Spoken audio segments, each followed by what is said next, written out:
All right. We're being This respectful. is episode 0, character world creation for Sons of Gold, a Stars Without Numbers trading game. I'm Arthur Perkins. This is APGamingREAL. I've got worlds and sectors and also trade tables and all this kind of stuff, but we really need to fill in the blanks and also find out who these people are. So I guess let's start by finding out who these players are. Sid, we're going to start with you. Who are you? I am a YouTuber. I do YouTube type things, and I also do the streamy type things too. Mostly I talk about gaming news and industry commentary and make a lot of people very upset with me for some reason the past week, but that's okay because I don't mind. Yeah, I'm excited. I've been looking forward to this. Now I'm in 2 sci-fi type B shows with Arthur now. What's the other So one? lots of technology, just battle tech, that's not important at all. I'll go back and forth on whether that one's sci-fi. I mean, You have jump jets, multiple planets, and you have giant mechs with lasers and basically set in the 80s, though. And that's photonic pulse cannons. Yeah, it's basically set in the 80s. It's the future of the 80s.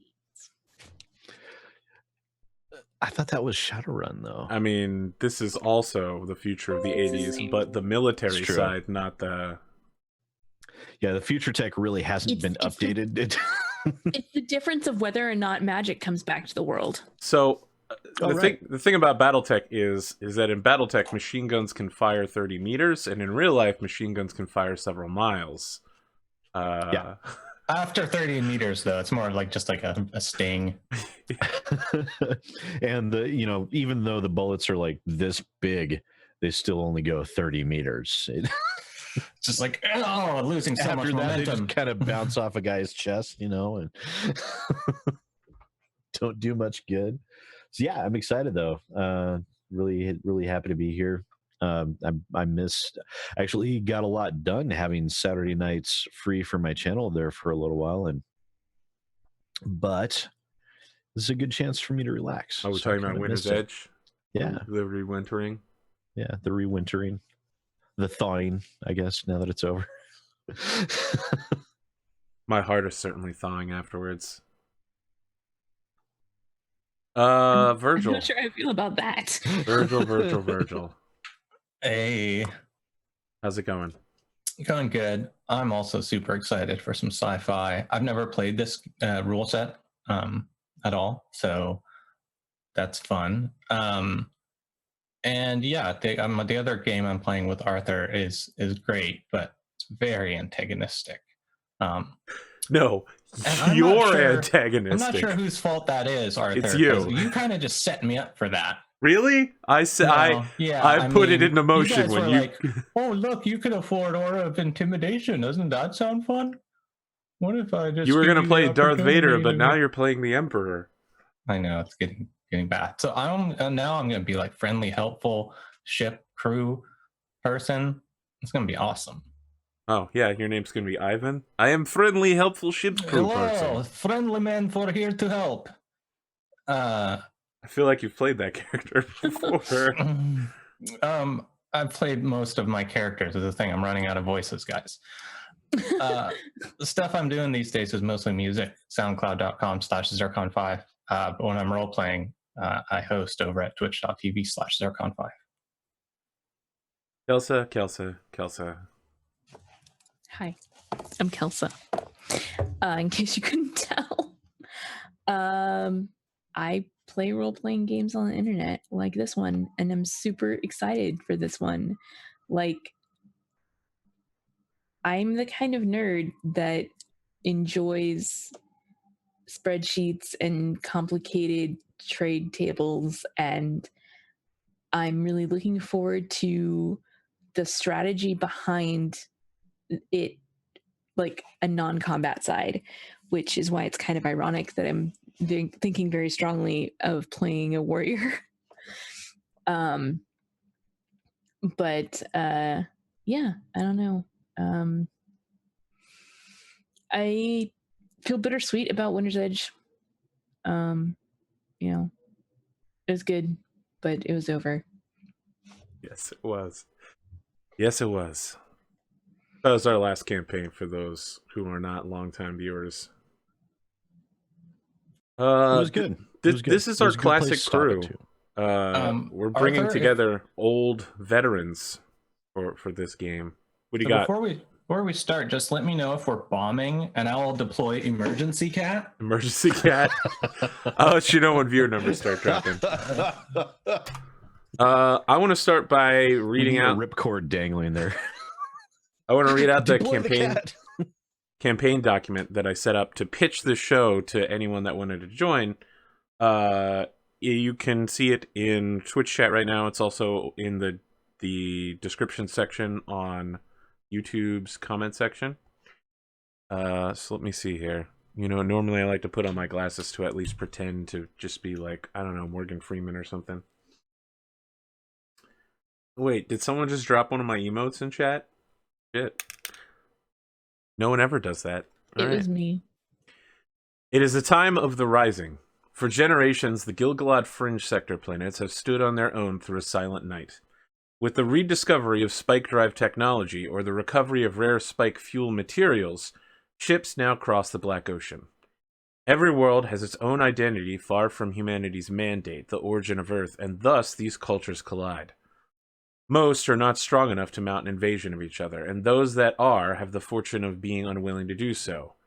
After a brief multi-system incident known as the Apollo Slaughter, the governments of the worlds came to a conclusion: to continue to advance, free trade is necessary. The quandary then is that trade ships could carry weapons capable of orbital bombardment or tools of an intelligence arm, and yet the combined resources and information of the sector must flow. Thus have the free traders risen. From every world they come, backed by the almighty credit. Former military, nobility, wealthy, adventurous, curious, or simply lucky, they share but one quality. A faction, polity, or organization has entrusted them to act in their interests. As part of the master aid, the governments of the sector maintain. Free traders are assumed to be exactly that, and not the spies and merchant princes of their respective governments. And so, wealth flows between the hands of the unscrupulous, heroic, and quaint. Those who brave the hostile Black Ocean and the sea of bureaucracy surrounding it to make or lose a fortune, and with it whatever goal they have set out to accomplish. Our heroes are such an unlikely crew, having recently acquired a letter of marque proclaiming them free traders. They register an independent ship that has placed them deeply in debt. The chance to see new worlds which few have done, to create ties that bind and mix cultures, technology, knowledge, all these things are in the hands of such heroes. But with such unlimited potential comes gain. For such unlimited potential for gain comes great danger, for they are hunted by an entity between the stars. So we're playing Stars of the Numbers Revised, which none of us have done before. And we're also adding on the Sons of Gold sourcebook, which Sid, Kelsa, and I have all done before, but only once. That involves trade tables and spreadsheets. We'll be taking goods from one world and trying to sell them on another world. However, things can happen wherein attempting to buy or sell can lead to adventures. Someone will be like, oh, you didn't roll well enough. Now, in order to get those goods out of lockup, you're going to have to deal with the government. Or a warlord wants you to marry his daughter off to a local chieftain, so you got to convince that guy to accept it or die. Shit like that just happens in this future space western that we live in. So like a roleplay 4X game. Yeah, kind of. I'm basing this a lot on like a cross between if we're going with anime, like Spice and Wolf meets Cowboy Bebop, and if we're going with TV shows, Antiques Roadhouse meets The Expanse. That's a good comparison. Like, it's really hard to find like a space trading thing, right? There's no TV. This is an unexplored. No one does this, right? In Star Wars, we vaguely had Han Solo smuggling cargo, but you never actually see it. You just hear about it. No one ever looks into the lives of glorious space truckers. So the Kessel Run in less than 12 parsecs. Well, what was in? You mean the less ship? than 14 parsecs? He doesn't even I say love that line. what he had during the run. You know? Oh, he Could was have been smuggling very spice for Jabba. unscrupulous. It was spice, Yeah, it was Oh, spice was for it? Jabba. Yep. I mean, isn't that like and then he had to dump it because of an imperial isn't that like patrol. morally repugnant? Or Yeah, no, it's a totally Oh, illegal absolutely. drug. Yeah. Smuggler. So I mean, Firefly wasn't really about shipping goods from one location to another. It happened in 2 or 3 episodes, but mostly it was about crime. Yeah, I think like They did smuggle horses and tiny dolls, and occasionally cows. food. It was funny. cows. But the That's cows Oh, was were it cows? Yeah, It that's was very Cows well, were illegal, though. it it's wasn't very the close to my notes that I had for my character building. Like, funny enough, it wasn't that the cows were First illegal. thing I It's have that they written didn't want to down pay on my note- taxes. first thing I've written down on this notepad with about 15 lines on it is livestock, exotic pet shipping. That's a thing you can do in this game. Exotic pet shipping is a trade category. Yeah, I'm just working on like background stuff. Bobbleheads. Yeah, bobbleheads. Get a- Haunted, Little dolls. Haunted dolls. So if we crack open our Stars Without Numbers Revised, I think page 4 is where character creation starts. I forgot to make name tags for everyone for the second overlay, so we don't have those for this overlay, but hopefully you have object permanence and can remember who we are. If not, Well, you'll we all figure it have out when pretty- we go back. We all have pretty distinct characteristics. I have the large nose. Virgil has the mustache. You're about to enter some dangerous game here. And I'm just going to stop there. Yeah. Unless I'm going to piss Arthur off. I don't know, man. I feel like there's a lot of places you could go with the next few sentences. We start by rolling your 6 attributes. You roll 3d6 6 times and assign them in order to strength, dexterity, constitution, intelligence, wisdom, and charisma. All of your basic RPG bullshit.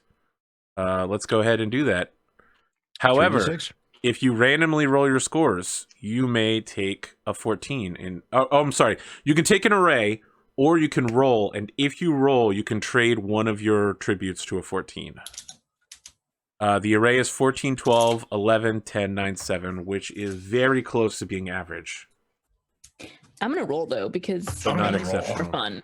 Yeah, Look at these madmen. Madmen, I tell you. I'll go first and try to burn up the bad rolls for you All guys. right. 6, you said? times. Yep, Appreciate it. 3d6 6 times. 1, 2, 3, 4, 5, 6. That 3 is really Whoa. going to hurt you in Constitution. That's like being nearly Wow. dead. Oh Maybe my I'm Can I God. replace it with a 14? Yeah, you better.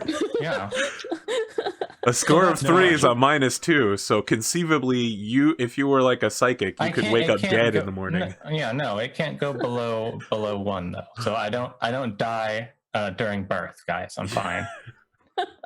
So your new stat array is 10, 12, 14, 12, 9, 15, which is not bad. That picks you up with several +1s. I saved up all the ones for that third roll and really dumped in there. Oh So my God. any score 14 or higher is a +1, except for an 18, which is a +2. Kelsa's all around average at everything and has a 0 in all of her stats. Well, I'm gonna kick one of them up to a 14, That's a but good plan. I'm not sure which one yet. Yeah, you can save that until you pick a class and all that junk. Sid? All right. So we have 6 Where- rolls. Yep.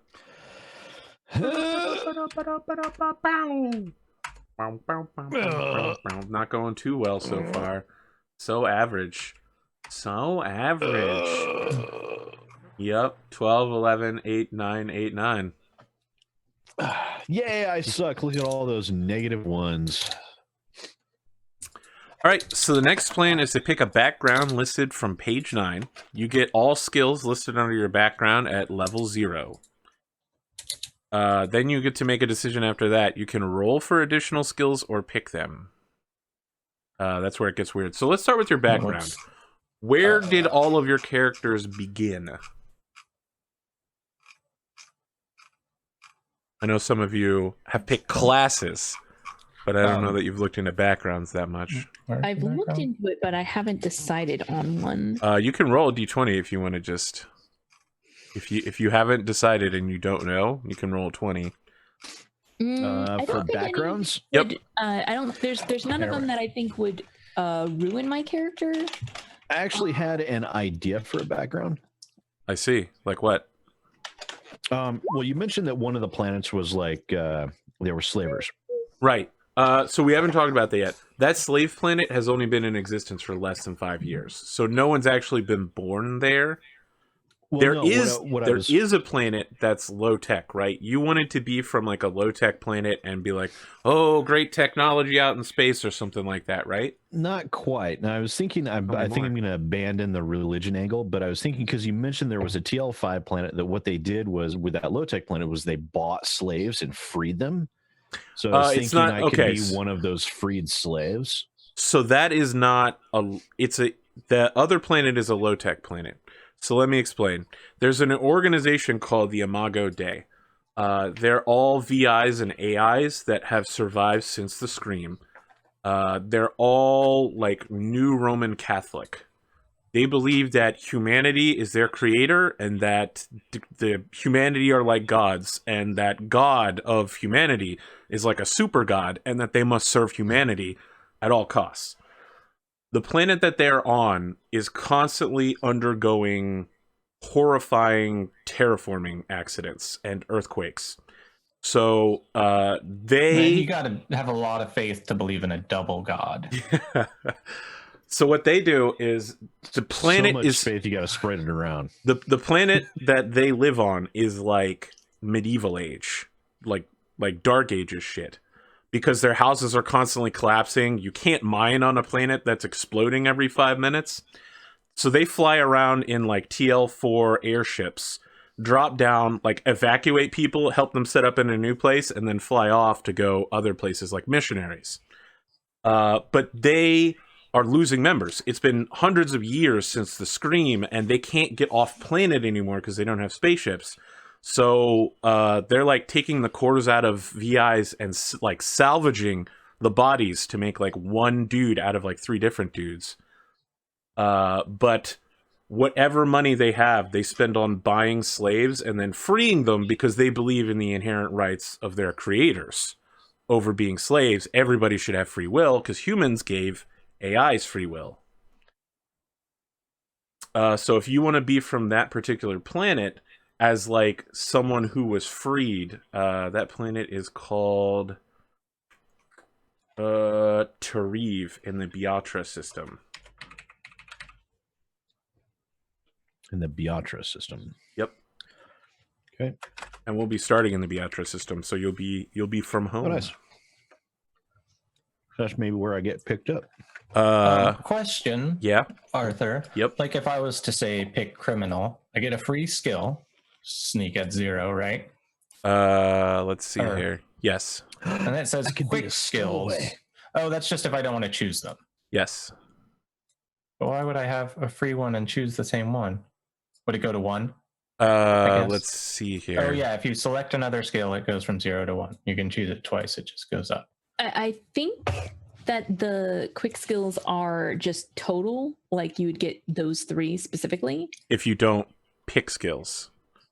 So, if you start as criminal, you get, what was it? Stealth? Sneak, yeah. Sneak. You get sneak. And then you can either take those 3 skills or you roll on the learning table. That's to the right.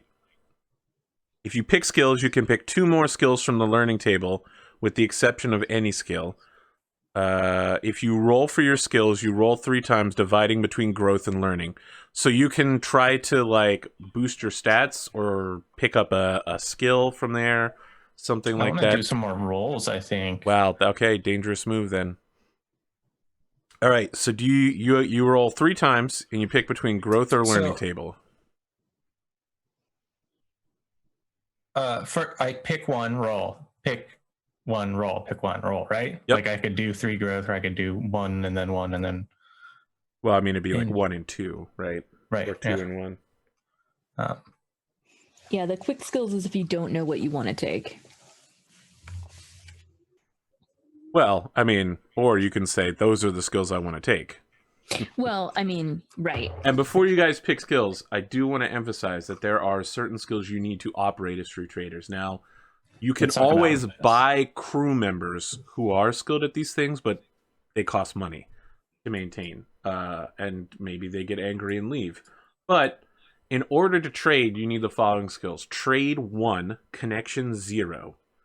And the game suggests that you have persuade, leadership, navigation, vehicle space, tech, and connection. So persuade and leadership were two that I was thinking about grabbing already. Unfortunately, none of those are in your background, but Yeah, you'll but be able to pick later when you get to classes. Right. So Yeah. how do you want to divide your rolls up? All right, I'm gonna roll once on the growth table. What's your background? Soldier. Soldier. All right. I think that definitely makes sense for the type of kind of piratey vibe that I'm feeling my character be in. +2 physical. So you add a +2 to one of your physical stats. I don't. One of your stats can probably benefit from that because you got 12 and 12, so you can get one of those up to a 14 and pick up a +1. I haven't picked my 14 for my stats yet. So I mean, taking a 14 in Constitution probably wouldn't be a bad idea. You know, that's true. Then you'd have 2 +1s in physical categories. So I could kick the Constitution up to 14 as my choice of a 14. Yep. And then add 2 to strength, which would bump that up to a 14. Yep. You have and then I have +1, 3 +1. +1s. Yep. Yeah, I think that's a good plan. It's easy. It's easy enough to get 2 of like I could easily get 2 dexterity, right? Which would bump me up to a +1, which is a pretty big deal for dodging stuff, right? Yes, it is. I mean, your armor class is based on what you're wearing, which when you're in port, you're not really allowed to wear armor. In base Stars Without Numbers, carrying a weapon is perfectly legitimate, but carrying a armor shows that you intend to have trouble. Okay, I'm thinking that my character isn't as much of a fighter, and it's more of like the captain, the leader. There was like some leader thing you could take where your ship like takes less damage and you get some other bonus. I really liked that, and so kind of felt like my character was shaping up to be like the captain. Did you have more ideas, Sid, about your direction? I think, did you say something up in Roll20? I can't remember what your ideas were. I don't know. I think Kelso was aiming to be the captain. I mean, second banana. I'm thinking of gearing myself more towards a mechanic. Like in that engineer. Case, then I may want to actually scrap this and go to my other idea. Accountant? Of accountant. Yeah. All right. Because it would make sense on that planet that I would learn how to tinker with machines and stuff like that. As my way of like getting food. I mean, the AI certainly appreciate being repaired. If I'm doing that, I am going to take a step back and not be a soldier.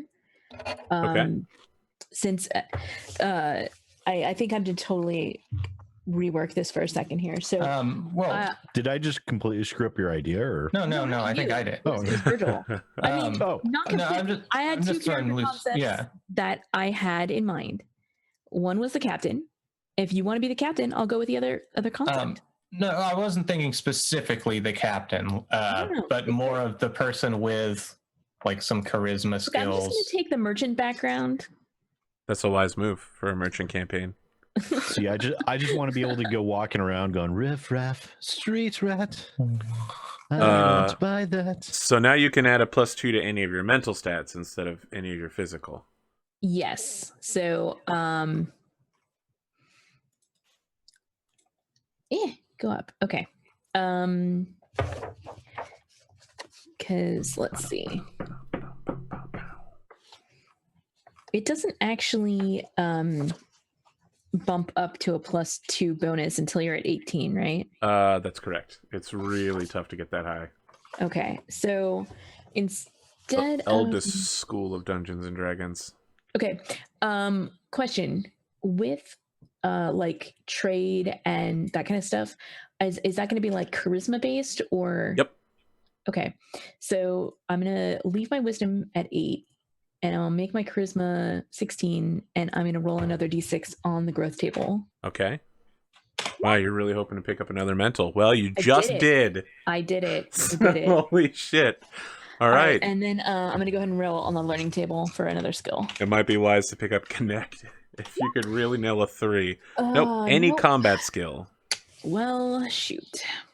I have to suggest from personal experience that lasers is always a good choice. Unless you really want to fire a thunder gun. There's no lasers in this one. There's no combat skills on this one. Yeah, there is. Shoot and punch. They're right there. Is that what it's called? Yep.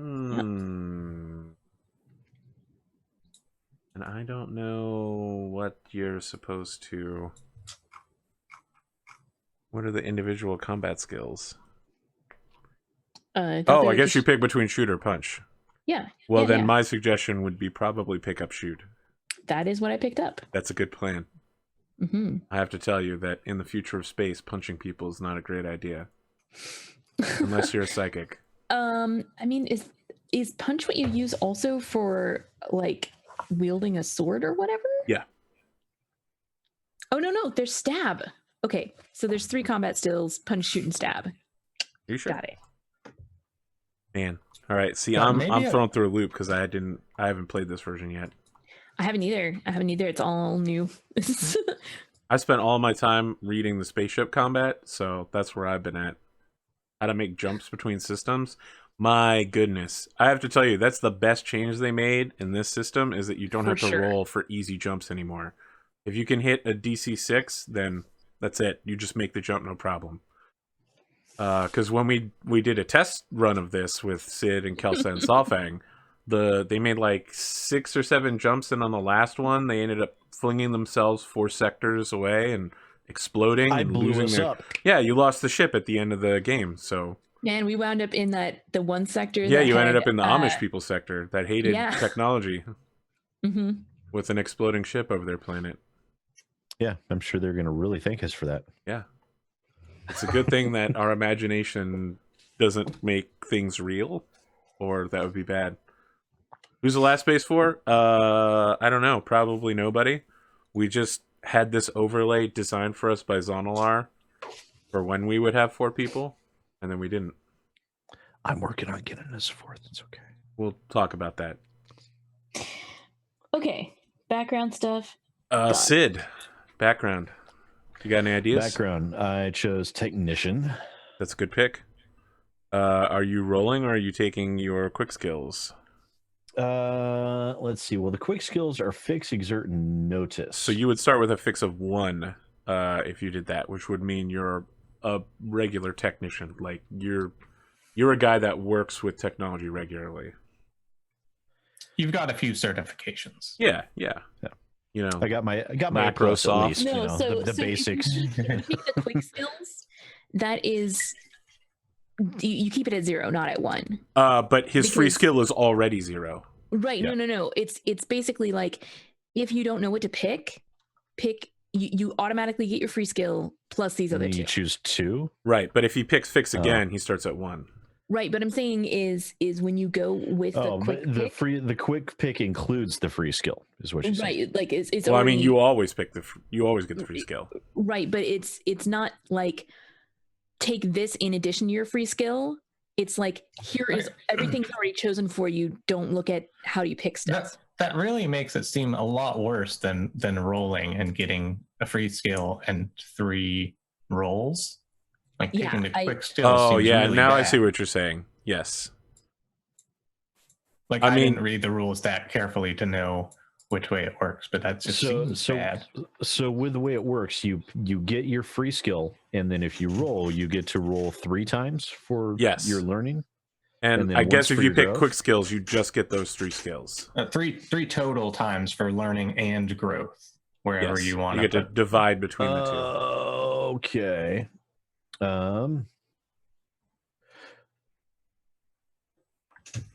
Yeah, that sounds like you're kind of getting screwed if you pick the quick skills. It really does. I think we get more skills later in character creation, right? So basically, it's like I want to pick my skills specifically to make my character a certain way, except I don't really know which ones best encapsulate this background. So here are the two that are like most quintessential to that background. If I could just pick a growth and 2 learning, then you don't get to pick growth, though. That's the problem. You gotta roll it. So you gotta have good luck like me. So we get a free skill of fix 0, then we choose 3, either from the growth or from the learning. That's correct. Well, I mean, you can divide it between the two. Yeah. Yeah. I think I'm gonna do that. I'm thinking I'm gonna gamble. All right. Gamble for it. Where are you putting your dice? All right. So do you have to choose like I'm gonna do? Yeah, you're gonna do 2 growth, 1 learning. Yeah. Or can you just do? I'm gonna do this 1 growth and then wait and see how it turns out. Sure. Why not? Yeah. Go ahead. So, all right. So let's do. No, I'm going to sit here and make you decide ahead of time. I'm going to do a. Lose a turn with my skip card. All right. So our first one we're going to do on the learning table, D8. We got a 6. So no, I got no. I don't know what no knows. No is like knowing things.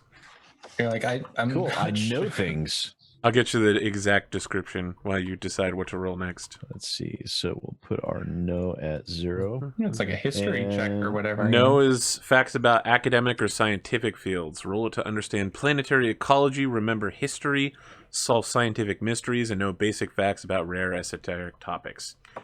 That actually kind of works well for the Dr. Science, the character that I was planning on doing. So I'm going to do another one on the learning table. Who, yes, is named Dr. Exert. Science. Dr. Science. So we got exert. We've got an exert, yeah. Exerts for running, jumping, lifting, swimming, climbing, throwing, and so forth. You can use it as a combat skill when throwing things. Or people.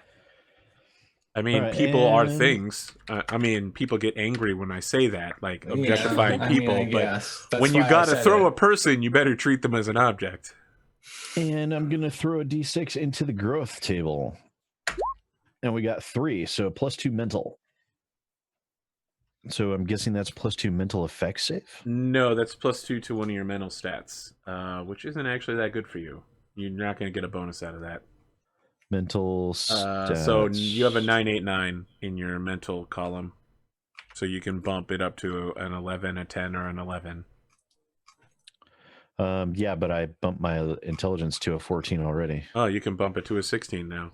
Yeah. Which isn't that much of a big deal, but... Yeah, but it'll get me closer to a +2. Sure. Just got to get some cybernetics up in your brain. Mm-hmm. All right. Meanwhile, back at the ranch, you've picked your background, and you all rolled for your skills. Next, you get to pick your class.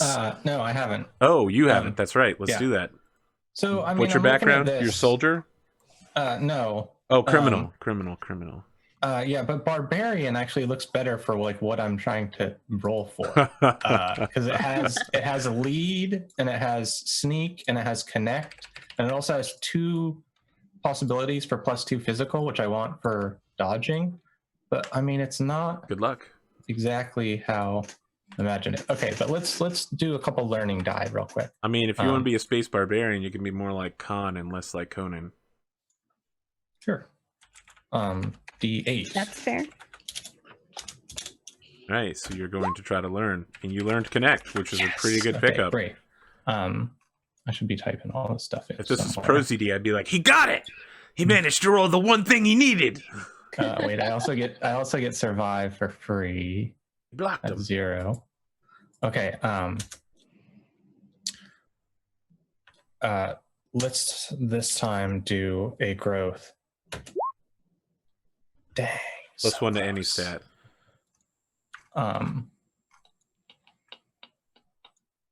Which is kind of stinky.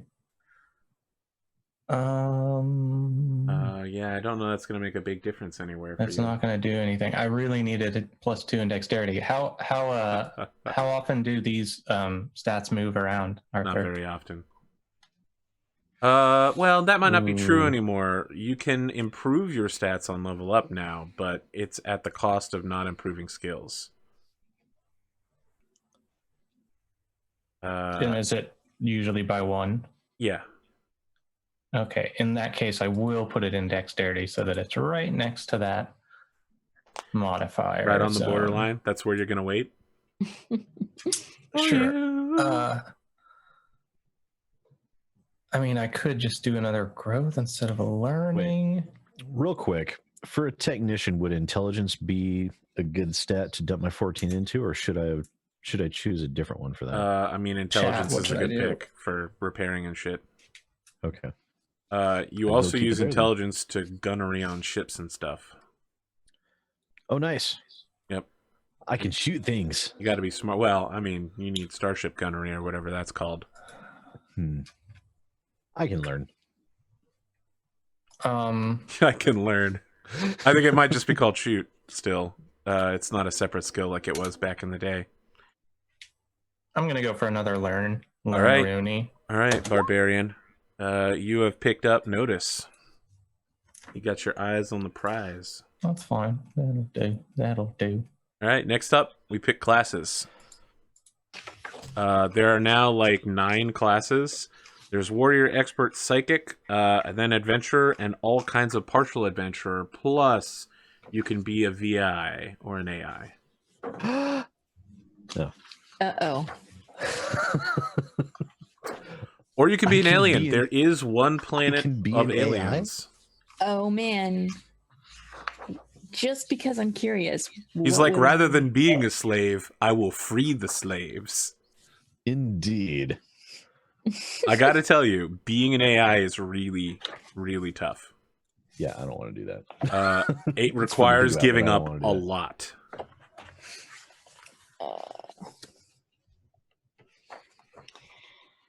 Okay, let's see.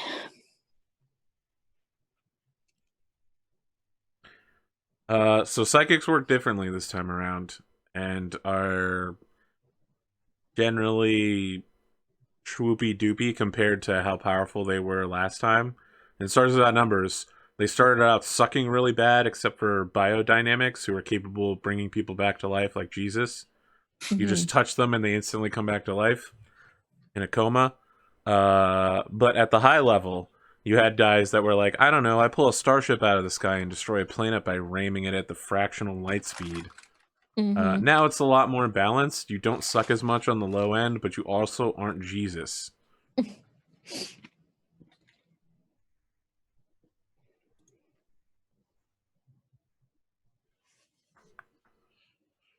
Sid, I'm going to Virgil? take expert. Oh, that's a very good pick for a guy who wants to repair ships. Yeah.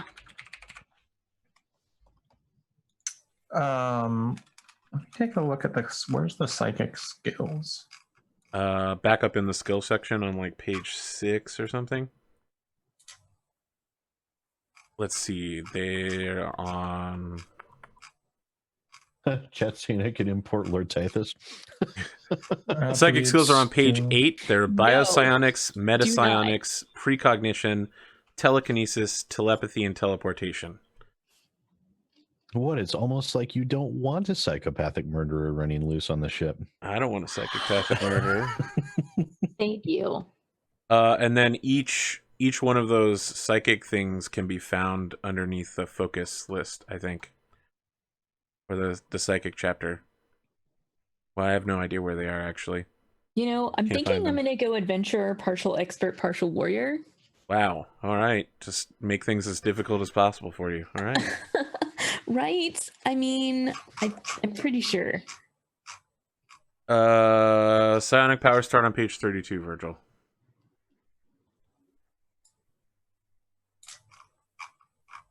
So biopsionics are healers, but they can also give people cancer or some bullshit like that. Metapsionics are used for tracking or hiding from other psionics and also like transferring powers. Precognition, unsurprisingly, is the ability to see the future and then also bend it like Beckham. Telekinesis is your typical slam things into things. You just rolled a 6, but I don't know why you're rolling. Hit points, maybe? You're muted. You're muted. Oh, sorry. Yeah, that was for my hit points. Because Great. experts roll a d6 for hit points. I just You're- did a 6. You're at a good start. Let's see. I'm slightly less spongy than I should be. So you start with a free level and a non-combat focus related to your background. You can take Specialist, but it also suggests you could take Diplomat, Starfarer, or Healer. You cannot take a combat focus. Once per scene, you can reroll a failed skill check, taking the new roll if it's better. And when you advance in an experience level, you gain a bonus skill point that can be spent on any non-combat, non-psychic skill. That you can save for later, which is a big deal because you can't save other skill points for later. Except if you're a psychic. It looks like your attack bonus is 0. I mean, chat has the right of it. Rolls max hit points, dies in the first attack roll of the first combat. A pistol deals a d6 damage, so he could conceivably take a pistol shot and die instantly. Yeah, that's a fact. He gets thunder gunned and then Level dies 1 sucks 2 or in this 3 game. times. It does. Oh, it does. It really does. I mean, on the other hand, your enemies are just as Spongy. spongy. Sure, Let's see. they're So like I have Swiss to take cheese. a You can shoot the bullets through them non-combat without ever hitting focus. them. Jesus, Kelsey, you got all kinds of things going on. All right, so Okay, Yeah. so it's based on wisdom and con. Basically, I get a free non-combat focus related to my background, and also a free combat focus. So partial warrior gives you combat focus, +1 attack bonus, and +2 hit points. Yep. So I'll take for my focus Tinker. Is that right? Is that the name of the thing? Is that a thing? You have a Tinker, natural yeah. knack for modifying and improving equipment as given in the rules on page 90. Level 1, gain fix is a bonus skill. Yep, that's a good call. Your maintenance score is doubled, allowing you to maintain twice as many mods. Both ship and gear mods cost only half their usual price in credits, though pre-tech salvage requirements remain the same. So now you have fix level 1, which is what you need. You got what you need, son. I'm very handy to have. So, do we have a handout or something that says what our minimums, the skills that we need? For trading? Yeah. As a matter of fact, you do. It's called player skills, right here. Thank you. You definitely have connection 0 because Virgil picked that up. Okay. You guys So I need need to trade get to 1, trade which is going to 1. be pretty tough to do right now. I can do it. You're like, oh, I can do this. I can do this. Ba, ba, ba, ba, ba, I ba, mean- ba, ba, ba, ba, ba, ba. All I have to do is take what is it? Specialist. Oh, interesting. Yeah. Gain a non-combat, non-psychic skill as a bonus. And roll 3d6 and drop the lowest die on skill checks with this skill. That's true. So I am a Very good trader. very good trader. But isn't that only trade 0? No. That Because you need a second thing in trade to get trade 1. right. I had trade from my original. Excellent then. Very What well. is going on with my? Hold on. Roll 20 is wigging out on me. Virgil, do you have any idea what kind of background you're going to take? It sounds like maybe you're interested in being a psychic. Yeah, I'm looking at stuff now. I kind of like the telekinesis. Everybody likes Stuff. telekinesis. I was playing a game with Eric Vulgaris where I was so close. We were like 1 episode away from leveling up, and I would have been able to not speak, communicate psychically with the crew at all times, and telekinetically control the ship. And so I would have just That had my wouldn't be character creepy at all. sit in the command room and just be like bodhisattving the whole time while controlling the entire ship. And just being like, can someone bring me a coffee in their minds? My character was definitely a horrifying spider person. That sounds so amazing. So very. It's on Yeah, Discord. We have the lost files that Eric found. Wait, Arthur play a character that has plots within plots and machinations? Yeah. No. I'm kind of looking at this telekinetic armory for my first skill. The adept may commit effort as an on-turn action to create both weapons and armor out of telekinetic force. Treated as tech level 4, attack rolls can use Dex, Wiz, or Con, and use the telekinetic skill as the combat skill. Whoa. Something just happened to Virgil's connection. Check. No, that's bad. It's real bad. You went full-on robot, my friend. Indeed. Telekinetic armory. Wow, that actually is a pretty dope-ass skill.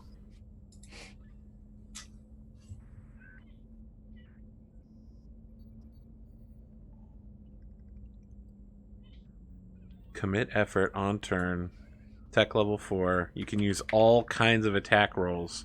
Oh, you can use a Constitution attack roll. All right, you're sounding better. Armor may be created. Your armor class is equal to 15 plus your telekinesis skill level. Not bad. Dexterity or shields modify this as normal. So they may be invisible or visible by the psychic's discretion. It sounds crazy. Like, would I just...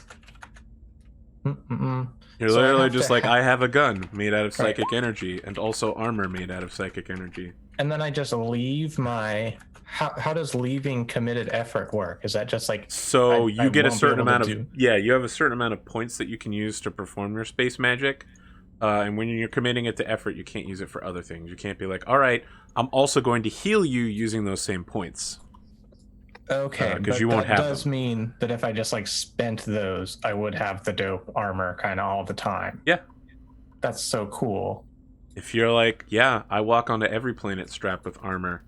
Like I'm basically the Green Lantern. Yeah, and the other thing is, because it's very important to the setting, wearing visible armor is a sign that you intend to cause trouble. So yeah, it's illegal in most places. Awesome. Okay, so let's go back up to where it tells me all the stuff I get. So you want to be a psychic, which means you're probably going to take a psychic focus. Mm-hmm. Let's see here. You are capable of learning psychic disciplines based on page 28. When you pick the skill, choose any 2 psychic skills as bonus skills. You may pick the same one twice to obtain level 1 proficiency and a free level 1 technique. So you're going to have to put both of your proficiencies into telekinetic. Your effort score is equal to 1 plus your highest psychic skill, which is 1, and the better of your wisdom or constitution modifier, which is, I don't actually know. I don't think you put it in. Oh, no, you did. Your constitution's 1, so you have 3 effort, which means you can make a gun, an armor, and then still have a point left over to push people around using your mind powers. Sweet. Pretty good. That's fun stuff. Okay. Yeah. I feel pretty good about that. So I think that's all set up. Telekinesis is up. I wrote down the spell. My total effort already calculated to 3. So you roll 1d6 plus 1 for your hit points. Kelsa, if that was your hit points, you're in some trouble. That's real I really bad. am. The good news is that because with stars without numbers, you re-roll at every level. So. But I've also. I got my god, you're all so murderable. Yeah, we really, really are. Let's not get in any fights. All right, so one shotgun could take all of you out. Points? Where does you spend all your time in the engine room, having everybody's working for the weekend with giant fucking wrenches, just cranking stuff. You've got your suspenders on, but the shirt's off. Oh yeah, just get the white tank top, suspenders. No, I can't imagine you as anything other than the Russian tank crew from BattleTech. You basically play them anyway on this show. So do you not get an origin as a psychic? Weird. No, yeah, you don't get a focus because you're a dude that does that weird shit. Oh, okay, that is your focus. Being a psychic is your focus. So what else does telekinesis let you do? Not only do you have your crazy telekinetic power, telekinetic armory, but also you are level 1 kineticist, which means blah blah blah blah blah. Man, this is taking forever to scroll. You can manipulate objects as if they're with both hands and can lift up to 200 kilograms. So that's what, like 420 pounds or something like that.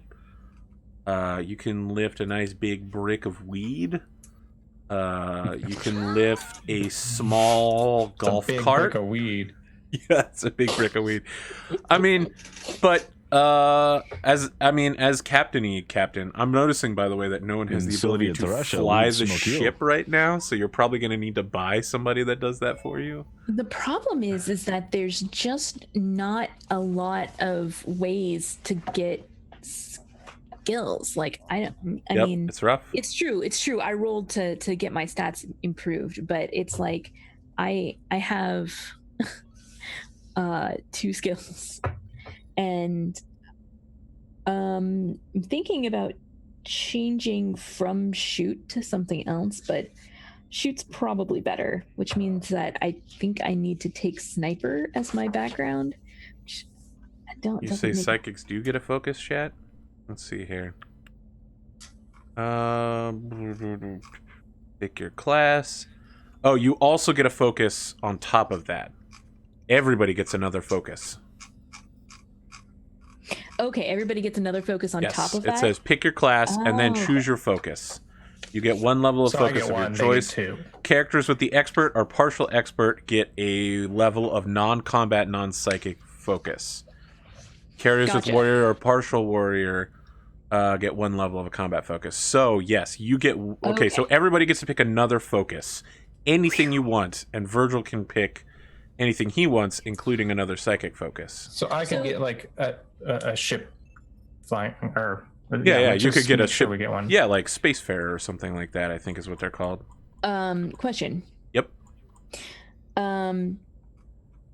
It notes that the merchant's expertise is based on their trade skill, connection skill, and the better of intelligence or charisma. Yes, that's for the whole party. So okay, that's for the whole party. Yep, not you take just... the best of everybody. So your +2 charisma, I think you have +1 trade, and Virgil has 0 connections, means you have a +4 to start with, which is actually pretty good. Yeah. Cool. Wait, so okay. God, psychic training. You're like, good. Psychic training, I really want to triple down on being a psychic. Probably not, though. It won't do anything for you, unfortunately. Gain any psychic spell. I could do like you'd be able to pick another psychic discipline, but you won't be able to improve your second level one. Wild psychic talent. Oh, you crazy person! Wild magic. Oh God. Okay, I take gunslinger as my. Really? Yeah, that's my background. That's my my one from being gunslinger. That gives me my shoot up to 1. So if we get into a fight, I can actually do something about it.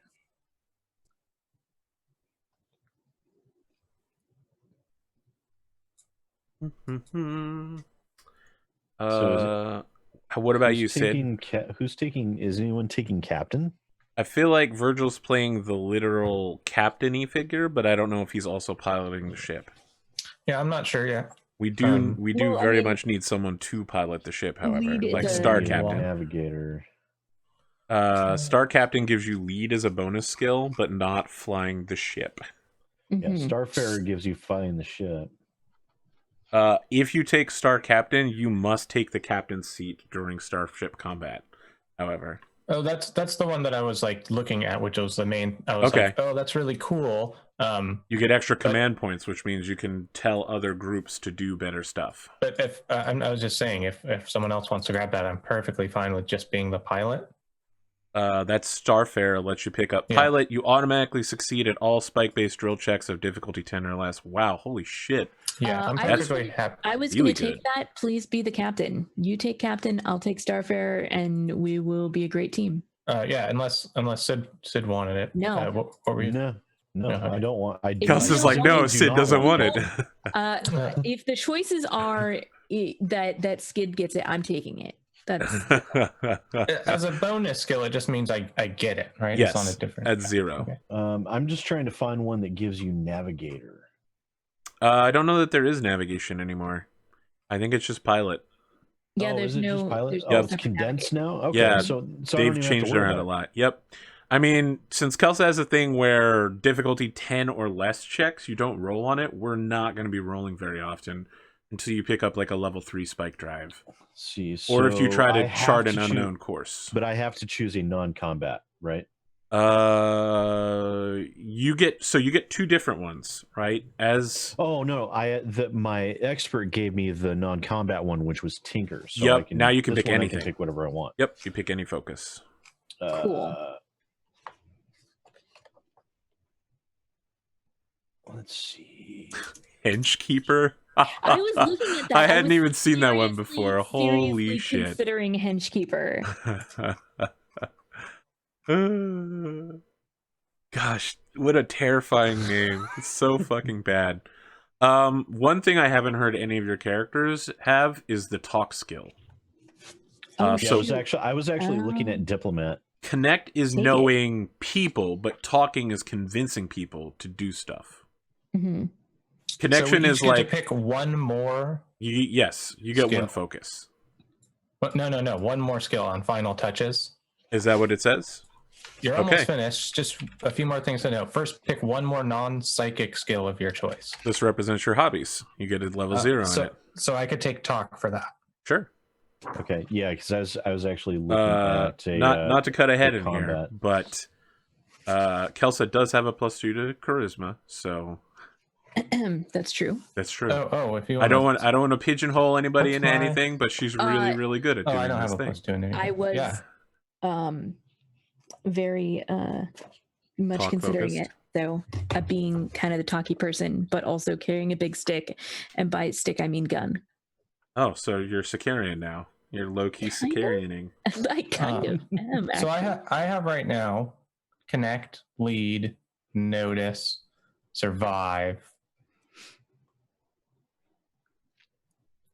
So I have trade at 1, shoot at 1, pilot at 0.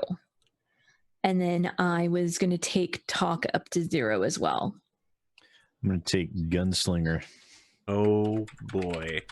Wow, so even though it's noon, it's good. It's always high noon somewhere in the world. Wait, we have a pilot then? Yeah. Okay. Yeah, Kelsa took Spacefarer, and so you're taking Star Captain? Mm-hmm. Okay. So you guys covered just about everything. My last thing. I mean, I might want to do like administer or something. Administration? Yeah. You get through paperwork? That's a good choice. Yeah, I think that's a good idea. I'm going to take administer for my, what did it say? My hobby? Your hobby? Your hobby is filling out paperwork. I was also even on a miss with a shoot attack, you do an unmodified 1d4 damage. Is that a gun? Oh, is that a 2nd level gunslinger thing? Yeah, it's level 2. You got to work hilarious. for that, but that's some McCree shit right there. Yeah. I was thinking it's more like some trigun.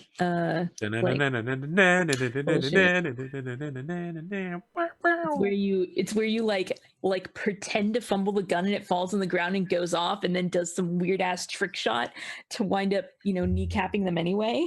Bash the Stampede, the humanoid typhoon. He's worth $60 billion double dollars. Mm-hmm. Saving throws are being auto generated somewhere on this sheet for us? I think so. When you pick your class, I think it should choose what your saving throws are. Where are saving throws? Oh. Yeah, there they are. 14, 14, 15. Is that good? I mean, your physical saving throw is 15 minus the better of your strength or constitution modifier. Your mental is 15 minus your wisdom or charisma. You have to roll that number or higher in order to succeed, so actually those suck really bad. In general, you're going to fail at saving throws. That's just how saving the game throws are goes. harsh. Yep. So don't get cancer, and you'll be okay. Sounds good. Also, don't eat any mechadendrites. Nanotechnology. Okay.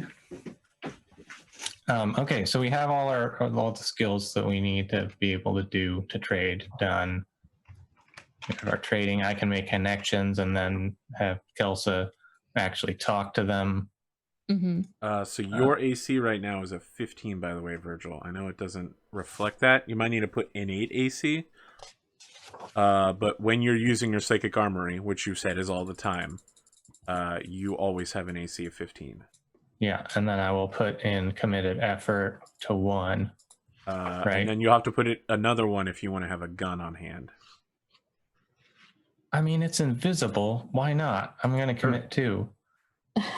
Or it could be a sword, you know. I don't want to pigeonhole you. You're a barbarian. A barbarian space captain. You're pretty conning right now, like. Gosh, I mean, do I want to try to do a con? I don't know how actually. Do a Kirk. Just like hold your hands up like this to pretend to fight. Ba, ba, ba, ba. You fight a lizard man. Con quotes, YouTube.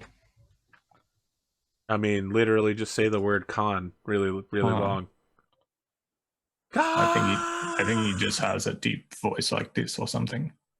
I can't remember. I haven't seen this movie in a long time. I mean, in the remake, he's played by Benedict Cumberbatch. So I don't know you. That's gone right there. That was close. If everybody's got all of their stuff, you roll 2d6 times 100 to figure out how much money you have to start your gear with. Then we need to start talking about important things, like 2d6 times 100 for your monies. Wow. Once again, Sid is playing the rich character. It's an 1100. Dang. Note you can also buy stuff in... AI wanted to set me up right. Note you can also buy stuff in the Sons of Gold handbook, which is different, but interesting. There's some strange equipment in there, which might help you out. Harsh roll. Oh, man. At least I don't have to buy any armors or weapons. That's true-ish. So, before you guys get started on equipment, I want to bring us back to making characters, right? Just write your money down. We can get to that later. Write it down. All right. What was that? It was 800. I mean, I'm a little blurry vision. I'm pretty sure that says 800. 300.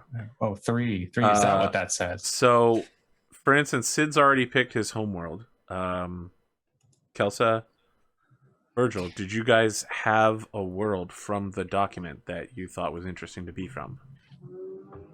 I'll link it again on Roll20 so if you haven't taken a look at it, but... I did. I remember, but that was weeks ago that I looked at this. No problem.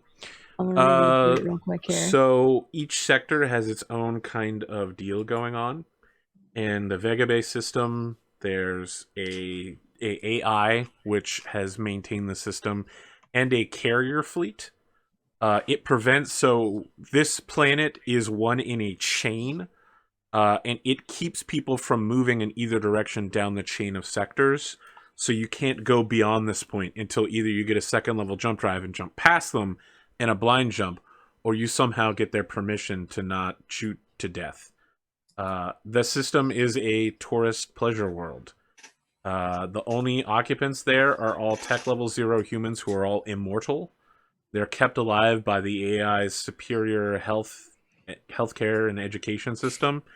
But the trade-off is that they live like perfectly blissful lives of never seeking higher knowledge of any kind. They just like walk around all day and eat fruit and work So at it's the like the Garden of Eden. Yeah, it's kind of like the Garden of Eden if it was also what's the name of that resort? Sands? Oh, wait. It's like the humans living in Homeworld in Steven Universe. Yes. You know what I mean? Yeah.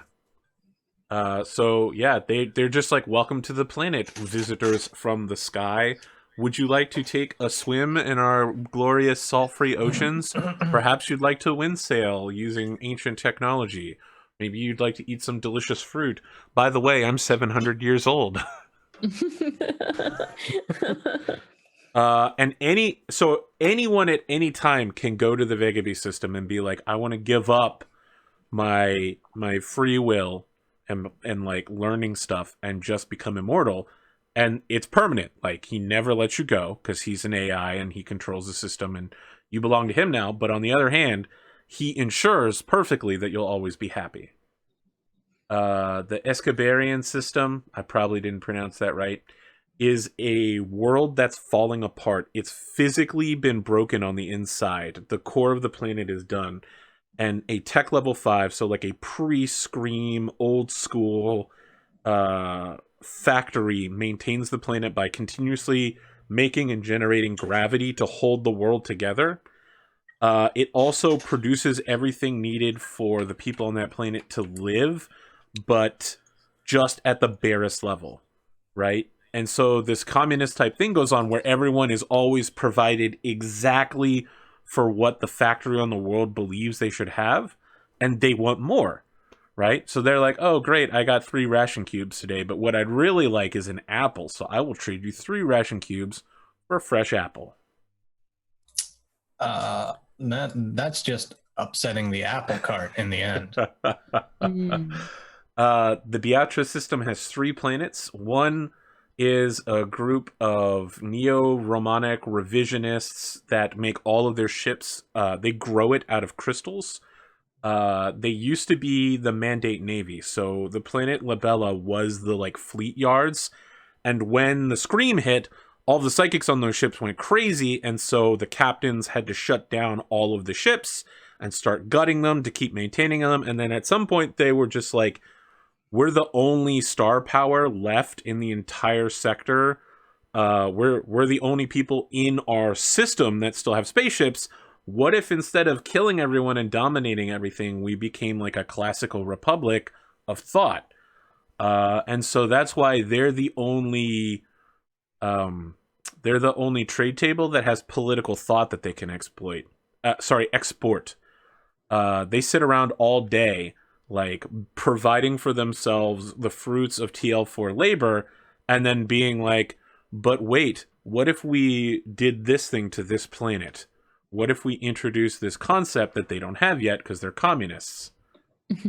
So generally, this is the planet we're starting on, by the way, is Labella, because it's the financial stronghold of the sector. So far, that's the one that appeals to me the most, but I haven't finished actually reading through the list yet. I think the next one is going to be my home planet. Rickaby is a cold, acidic world that maintains a single tree port at a remote equatorial island. They pretend to their population that the rest of the world doesn't exist. Right near the beach. Yep. To live on this planet, it's like Novaria from Mass Effect. It's like an ice ball that's barely habitable, and you need to stay in a sealed survival suit because unless you leave, psychic suit or your psychic suit. Your psychic suit won't save you from breathing. It'll keep you from getting shot, but it doesn't keep you from freezing to death or breathing. You would have to take, I think it's biometabolism to be able to stabilize it. Okay. Well, I think that it was like a very, get me off of this. Off this rock. Yeah. Type of. So you're from Reykjavik? It sounds like Sid wants to be from the planet Tariv, which is the resting place of the reliquary of Saint Nicodemus. It's the current world of the Imago Dei, which are a group of VI and AI warriors of God who believe their holy mission is to protect their creator's humanity. The world is a shithole that's constantly exploding. with earthquakes and other natural disasters. The population is barely able to maintain steel production, and their houses are like moving. Like every year, they have to stay one step ahead of the exploding planet problem. It's also the religious mecca for the entire sector. In the last 5 years, since space has started reconnecting itself, hundreds of thousands to millions of tourists come here every year in order to worship God, now that they have a connection back to mandate Roman Christian Catholic. And the Imago Dei try to convert other VIs and AIs to Imago Deism. They want to get all of the AIs and VIs on other planets to be like, hey, maybe we should worship humanity. Most of the other AIs and VIs aren't into that deal because they've been horrifyingly abused or lobotomized over the last few hundred years. Speaking of, what beans I'm coming from there, do I have a tech level cap on my gear? No. So while that planet until now only had tech level 2, there's enough intersystem travel supported by the planet Labella that getting a shuttle to Labella is not that hard. And picking up regular gear isn't that difficult. So when I say something is tech level 2, that means for the general population that's a thing. But you guys are all special cases, right? One does not choose to become maybe spend a year on a spaceship without seeing home space trucker who might randomly explode or get lost in the void of space without being somewhat more special than other people. Also, maybe you probably don't have a family back home you're looking forward to seeing.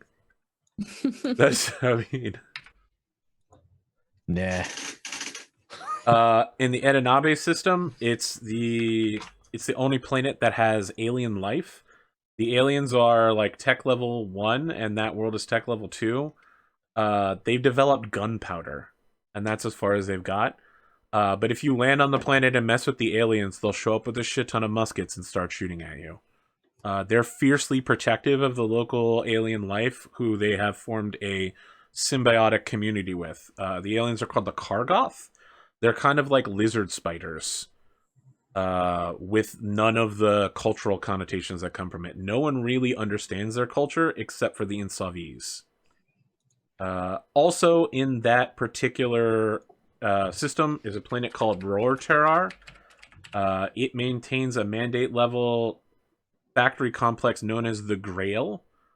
It has a TL5 factory that produces anything the factory wants. So it's capable of psychic level nano fabrication. However, everyone that approached it has been killed by the watchdogs of the factory. The factory produces goods for the planet, and people take it and sell it. Whoever is in control of the output of the factory, like whoever can show up and steal what comes out of the factory, is the de facto warlord of the planet. Without getting too close. Right. I mean, so the factory like makes stuff and then they put it in like an area. Let's call it a box, right? Whoever controls the box is the leader of the planet. Like basically the factory is just pooping out a bunch of random shit, whatever the AI wants to make, and distributing it to the world. Except then there's no distribution. It just goes to a place, and it's like make 3 million Bunsen burners. Exactly. I mean, that's exactly what happens, right? Like sometimes you get meta wheat, and sometimes you just get like dinner plates. So, the system Inatter has a planetary system called Usriti. It's a collection of planet ships that are all the size of Earth's moon or larger. That float around the system as part of a single entity. They're palace ships, right? These people are TL5. They've been TL5. The only reason that they haven't been able to reach other systems is that they don't have a local spike fuel refinery. They don't have a gas giant they can get spike fuel from. So until now, they couldn't leave. And now that they can, they don't want to. When the scream happened, the palace ships were in combat with each other, like, because with TL5 they had shit ton of psychics on board, and ended up destroying all the planets in the system with nuclear firepower. So now the palace ships float between the ruins and like get all of the minerals out of those asteroids. Every few years, 2 palace ships will meet up in an event called the Dance, and they'll like transfer people between it. It's basically a way to make sure that each ship isn't just like genetically homogenous, right? They want to be like, great, our kids will go meet up with the kids from ship 7, then they can have kids, and then you won't be married to your sister in 5 generations. This is the other place that I thought would be interesting to come from. So I don't know if I want the benefit of going with the other planet is that I'll be starting literally from home and we'll all be from the same system. It's true. But the interesting thing is, coming from this, why would I want to leave those palace ships? It's boring. It's real boring. There's literally nothing to do. They have extremely advanced technology, and all they do is spend all their time pulling salt out of asteroids so that they can stay alive for a few more years. And they outlawed tabletop roleplay games. That's not a thing that they did. That's probably the only thing they do there, right? They're like, no, I was just saying you'd have to leave at that point. Maybe I need more people to play role-playing games. They're like, they keep confiscating my dice and I can't. Yeah. They tore up my character sheet and it's very rude. Very rude. The final system is called Syzax and is new. It's only come into existence in the last 5 years. It's filled with technocultists that worship the Imago Dei and also all the pre-tech that's lying around. So they worship the palace ships of the Ursiti. They worship the Grail Factory. Everyone who travels to join them sells themselves to the cult to join slavery.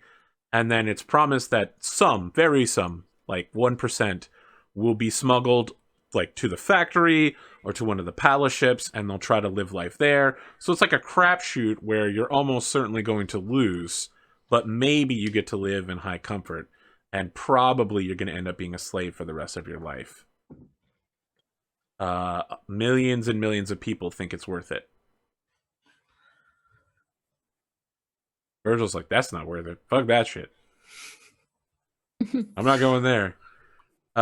So did you see how bad my rolls are? These are on like D8s. What planets do you guys think are coming from? I guess Virgil and Sid made their choices, so it's really just down to Kelsa. I kind of like the idea of coming from Izerdi, how do you say that? In the palace ships. Oh, Usriti? Usriti, yeah. I right. kind of like that idea. Do you know what kind of cultural background you want your people to have from that ship? Same question to Virgil and Sid, right? Like, Libellans are Neo-Romans. The people from the Imago Dei planet basically are all Latinish, Mediterranean.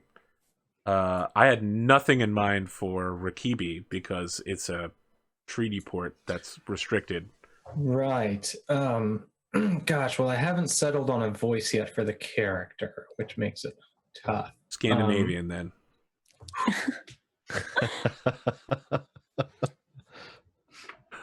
I mean, I could do it. I just have to learn it. Hello there. I am from Rakibi. All right, I got it. I could do a lad or an hoek of some sort, right? North Dakota. That's where you're from. North Dakota? Eh? You're from the Canadian border, eh? The American Canadians, eh? Eh? Maple syrup? So, South Canadians we prefer, actually. South Canadians. South Canadians. I've never heard that, but that's too damn funny. All these places are horrible in a different way. Yeah, I mean, that's why everybody wants to move stuff around the system to make the worlds less horrible. Mm-hmm. Yes, exactly. I want to be very a best, nerdy guy. like no So, one I don't ever know. was. I guess sort of vaguely. Let's go with Californian. That's You feel like Californians are nerdy then. All right. yeah, I really do. Like Silicon Stunning Valley. condemnation of Californians. I always think of Californians as very Mm. sporty, energetic people.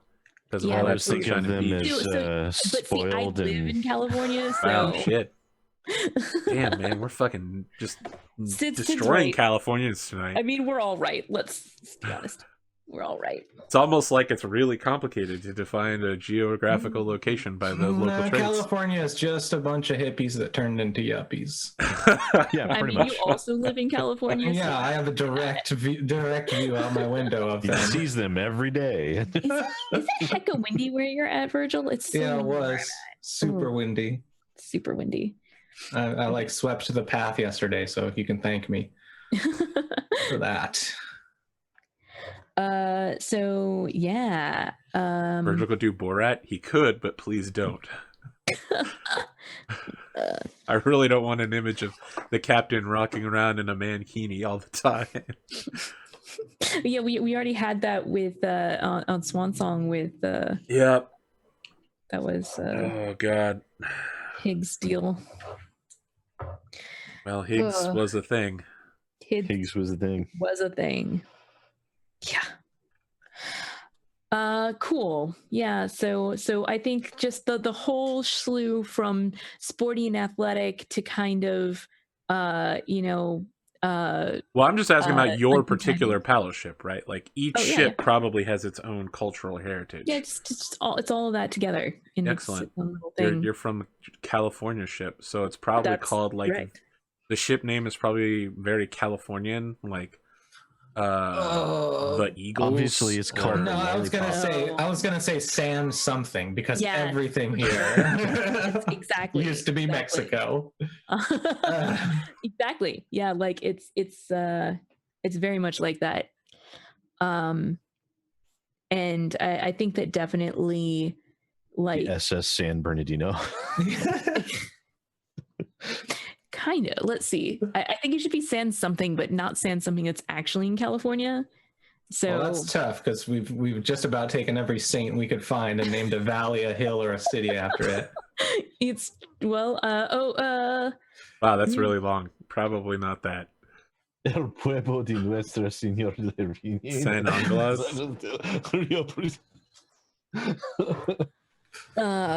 Yep. What about yes, kind of like San Angeles. Can name it Los Santos. Los Santos. They have very good radio stations. That's what I have to say. Yeah, they do. Those DJs dropping hot beats, and you're like, how did they even get the rights for this? They paid millions of dollars for that soundtrack, and it paid off for them. It paid off real because well they for them. can, because we're so rich.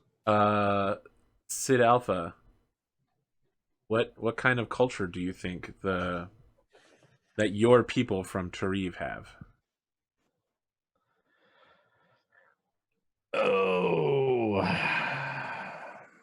So, like, the overwhelming majority of the population is Mediterranean Latin in descent, but it's been thousands of years. And while they all speak Latin because they follow the new Bible of the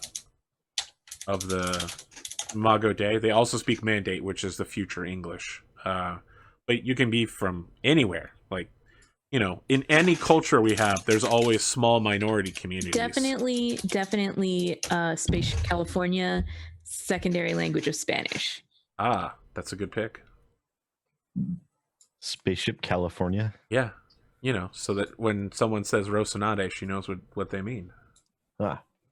It's the Rocinante. It means workhorse. Yeah, that's a good name. So I knew a I know whore when to named go Rocinante. caliente. Muy caliente. I mean, I almost feel like because they deal with AIs all the time that there's kind of no accent. Interesting. I think we're gonna go Sans accent. All right, Sans accent. Well, because the only other options I have are like Space Russian or something like that. Something Lord Tythisian. No, I'm not going to None do of anything that. British related. It's been too much British lately. Virgil, do we ever settle on South Canadian? The South Canada or Norway, I think. Norway? I'd like to stretch. Norway could work. Could work. And something. Do you put the bark side up or the bark side down when you're stirring the firewood? Well, you got to get a bark sandwich. One side on up and We're down. going to fight now.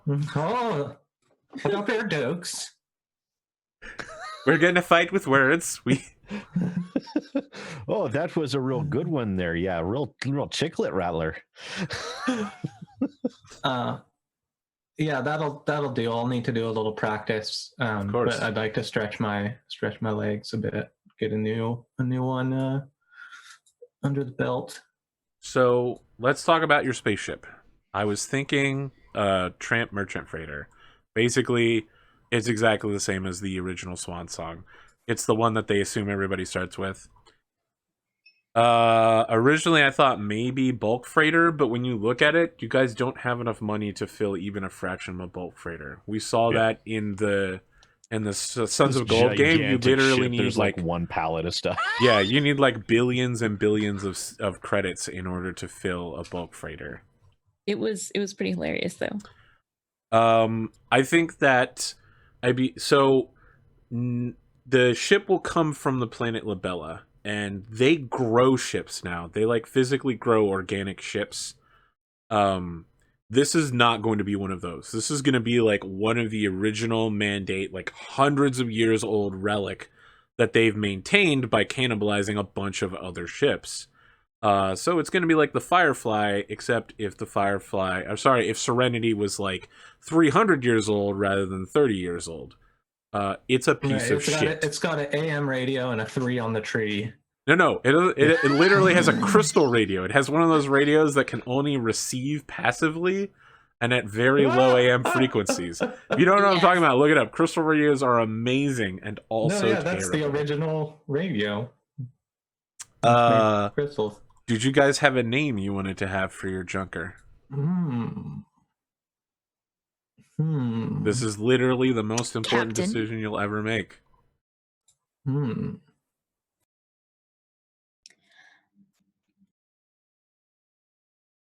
I mean, chat's already suggested the Destiny, but that was from the last campaign. I mean, it's literally on the picture on the screen. That's true, but that was the name of the bulk freighter, was the Destiny.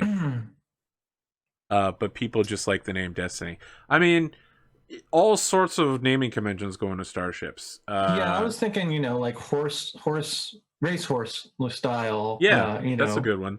So, I mean, just to give you an idea, in Labella, they named their patrol boats after concepts.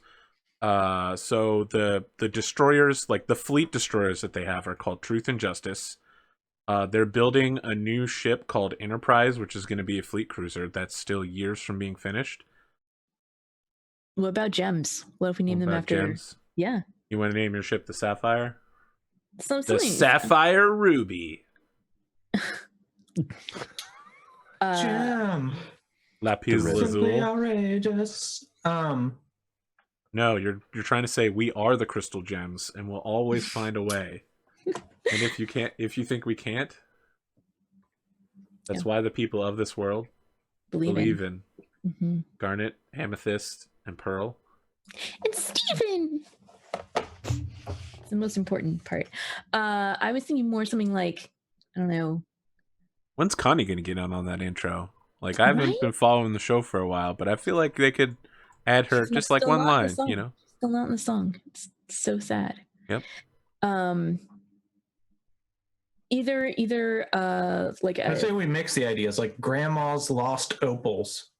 I love it. Your name of your ship is Grandma's Lost Opals. That is. God, it sounds like a euphemism for something. Certainly, we can make it one, Arthur. It's good. It's good. I That's a mean, real good one. I have a ton of ship names prepared, and each planet has its own convention for naming ships. So You're like, I have a bunch of ship names prepared, and unfortunately, that name was taken by a main That's not NPC. one. You'll have to choose a new name. Grandma's Lost Opals. Great. Let me write that down somewhere where I'll remember it on the unnamed ship worksheet. I think it's now going to be called the Grandma's Lost Opals. Mm-hmm. That's going to be an interesting one for you to explain to all the port officers every time you land the ship. I mean, it's going to be a fun anecdote that will engage them so that they don't look so closely at the rest of our paperwork. So you're going to be criminals then. I see. All right. I mean, it could happen. I'm not making any plans or anything. I'm just saying, you know. So your ship is a free merchant, a hull type. A hull type much beloved by adventurers, a free merchant has unimpressive combat utility but can carry substantial amounts of cargo while mining enough weaponry to discourage small craft piracy. You have a basic free merchant trader. I'm trying to get the stats for it, but they're super far down. There we go. A free merchant is a mainstay of the freebooting merchant adventurer throughout human space. The standard free merchant is an extremely versatile craft capable of hauling significant amounts of cargo to neighboring systems while requiring very few hands to operate. Only 1 crew member is needed for in-system flight, though spike drills require 3 for normal margins of safety. You now have 3 crew members, so you don't need to hire any more. You can if you want to. The standard free merchant ship is not a warship, but its sand thrower is enough to discourage pirate shuttles and other small, fragile craft that wreckers or primitive worlds tend to favor. The multifocal laser is ideal for a highly skilled gunner who can snipe out important systems on an attacking vessel, but the ship lacks the armor and durability to stand up to a true warship. Of course, with a sufficiently expert crew, even a corvette might be threatened by a well-aimed guns of the small craft like this. Just for reference, the ship types in this world are fighter, shuttle, free merchant, then patrol boat, corvette, heavy frigate, destroyer, which is like a super heavy frigate, fleet cruiser, battleship, and carrier. There are currently no battleships known in existence, and only 1 carrier, which is called the Zealous, which is also the housing place for the AI Zealous. There is one fleet cruiser being made. This means we're like 500k in the hole at the start of our. Yes. Yes. Might be significantly more than that, actually. Oh, can't we have someone roll to talk it down or something? Nope. Well, it says hull type free merchant 500k. I assume that's just the hull then. Yeah, that's just the hull. You've got fittings and all that stuff. But you can't get your spike drive. You just have them give us the shit. A free merchant costs 775,000, which is exactly what you need to pay back. And you guys are starting the game with 100,000 credits for your ship. So that's like to start with trading, because starting with 1,000 credits to trade isn't worth shit. Yeah. So let's see how much you can carry. According to this, you have a fuel bunker, so you can double up on jumps, which is a good plan. You have 160 tons of cargo space, which is a lot. Each set of goods tells you how much you can carry of it. There's no planet you can go to where you can't pull everything possible off that planet, however. Because most planets have a maximum cargo of 200. Some go up to 40,000 tons. So, yeah. Wait, are you just saying gravitational fields are what's causing this? No, that's the number of people who can buy things on that planet. So, for instance, with a massive population, it's way easier to sell goods to people, right? With a small population, moving 200 tons or more of goods is extremely difficult. I thought you were saying that there was a limit on how much stuff we could stack in a ship before we could escape the gravitational field of certain planets. Yeah, there is. It's 160 tons. I believe that on the trade tables, when you buy a a unit of something, it's 1 ton, unless it's bulky, in which case it's 10 tons. Or if it's compact, it's 1/10 of a ton. So you guys can fit 160 units of anything, or 1,600 compact units. Okay, ton is now a unit of space and not weight. That's what you're telling me. Okay. Yep. Well, it's a unit of displacement, so. Thank you. Yeah. Listen, this is not a game of exacting proportions, right? And then what kind It's of not weaponry? an inventory management game. It's a money management game. What kind of weaponry? You have a sand thrower, which is like an anti-fighter weapon, and a multifocal laser, which is the most basic anti-ship weapon. Okay. You can fly an atmosphere, and if you are in a system that has a gas giant, you can hydrogen refuel so that you don't have to pay to buy more fuel. That tends to not work out very well because you have to still pay for your oxygen and crew and food. Mm-hmm. But not every planet, not every system has a refueling station. Every single one except for the TL5 system does have one, however, because they all have a gas giant. And there are people there that are siphoning gas, bringing it to their system rim, and then selling it at space gas stations, which are a lot like real gas stations, except they're run by people who are lonely pirates.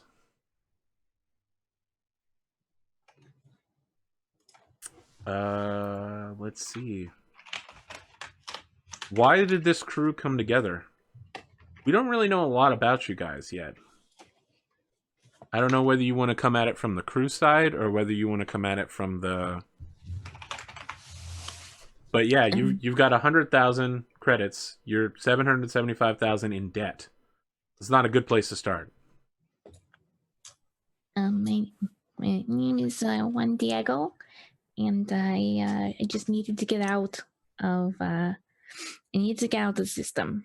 And when I met up with God, Virgil, what's your character's name? Do you have a name yet? I don't have a name yet. All right, well, I'll grind one out real quick. Well, whenever I met up with you, that's basically it. Decided that yeah, why don't you say where do you think we could have met? I don't know. You weren't from this system and you came here, right? Yeah. Do you think you did much traveling before you got your own spaceship? Probably not, but I might have just got like picked up on a ship you were on my way off this rock. I feel like yeah, that could have happened. I think that I found someone heading in the direction of where's the system lists? What did I do? I closed it. Really? I figure I headed over, like I hitched a ride somehow, somewhere. You're like an accounting person, right? Yeah, numbers person. Well, I didn't actually get the accounting skill because I couldn't have that many skills. Oh, because it was where we ran out. Yeah, you don't get a whole lot. You just don't. But that's fine. I think I'm more of a trader, which is like negotiation more than the... Didn't someone take accounting though? Yeah, Virtual has administration. Administration, yeah. Okay, cool. Perfect. But I think that living on this planet, the planet ship California, was really boring. So I think that my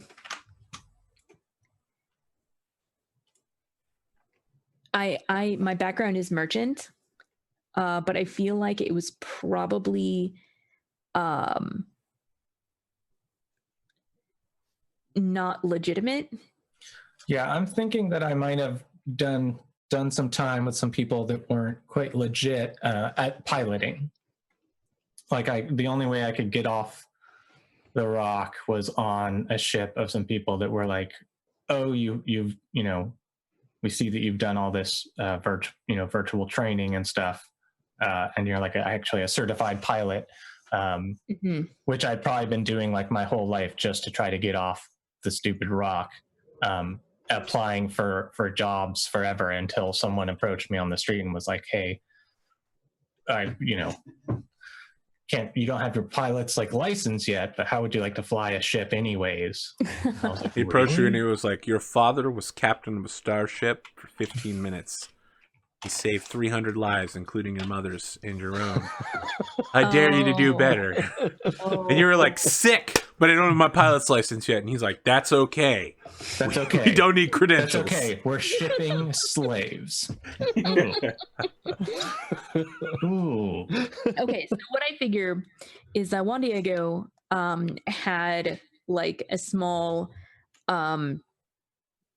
like speakeasy kind of thing, which catered to some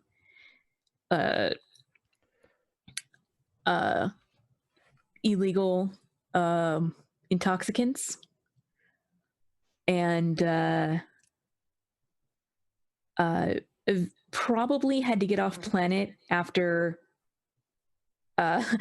or planet off the colony ship after maybe a deal went bad. I feel it's like it's not the law that he's in trouble with, but it's probably some gangsters or similar. Yeah, that happens. Sometimes you get in trouble with gangsters. Right? You're an adventurer. Would you maybe have had to get like smuggled off? Maybe I wasn't shipping slaves around, but just people that weren't supposed to be moving around.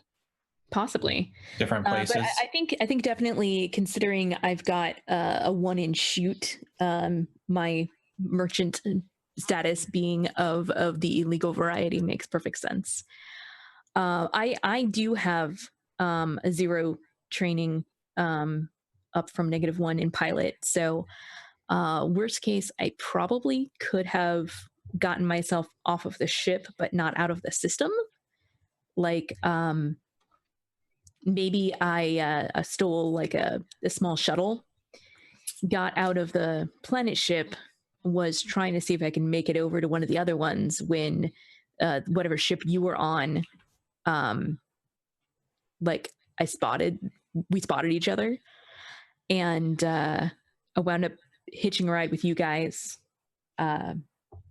over to yeah, I think maybe this was like a larger ship, maybe with something that can require more pilots, right? Crew members. Yep. Yeah.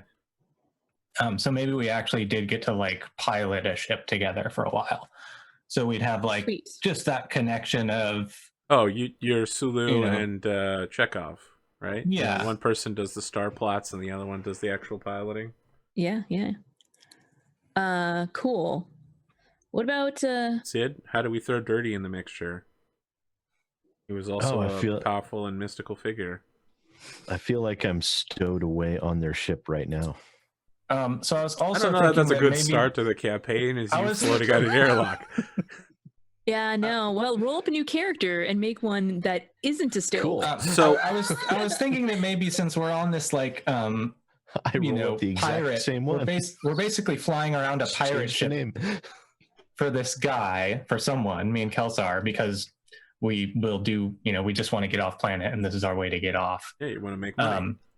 But then maybe Sid's on the ship for some reason, and then there's like a crazy mutinous, stuff goes down.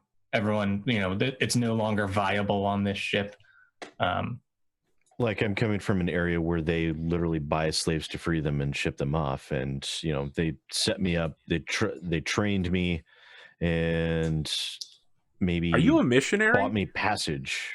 No. Oh, that would have been No. really cool for you to That like would've go been out pretty and cool. repair VI, and you're like, while I've got your vocal circuit out, can I interest you in joining the Imago Day? Maybe there were slaves on the ship then, like I was thinking, and your character was on ship and found out about it, and like freed the slaves, started a mutiny, and then the three of us just bounced out. As the ship explodes in the background, all the No, escape pods are flying. Yeah, okay, sure, that works fine. Well, I figure like okay, this is like we wound up getting back over to Where are we starting? Sorry, You're starting in Labella, right. in In the Beatrice system. Beatrice system. So I feel like maybe let's see, where is I feel like map? Oh, way over here. Yep, it's the middle right. And then this is where we're starting, where the spaceship I'll is. pop out the sector map for those at home. So maybe yeah. Okay. We wind up back in the Beatrice system when this whole thing goes down, and we're like, that whole murdering of the crew was nice and all, but we're just we won't route you out. But just I don't know how. And I don't know how happy his character would be with us if we were like the pilots of the slaver ships. What are you thinking, Sid? How about this? How about all that stuff goes down, but in the midst of the fighting and the slave freeing and all that, your ship gets damaged, and you guys needed an engineer to come fix your your jump drive. And I was like, I'm pretty handy, and I'm looking to get out system. You guys are heading out. I wouldn't mind hiring on. So do you think maybe we all maybe it wasn't a slave ship, but maybe we all were working together under someone else? Yeah, we found out about that there's slaves in the hold or something, right? And then we're like, you know what? We're out. We don't want to be part of this. And so we get off. We wind up working together to buy our own ship. And we're like, we're going to do this, and we're going to do it without slaves. Yeah, the thing is, I was kind of lying, I think, the whole time I knew, but I just had to get off the rock. I mean, the slave trade is really lucrative. The Imago Day will pay 20% above market value for slaves. Yeah. If you're going to sell slaves off somewhere, better them than bring them to the somewhere Imago else. Day. We'll immediately free them and stick them on an inhospitable TL2 planet filled with earthquakes and explosions. Yep.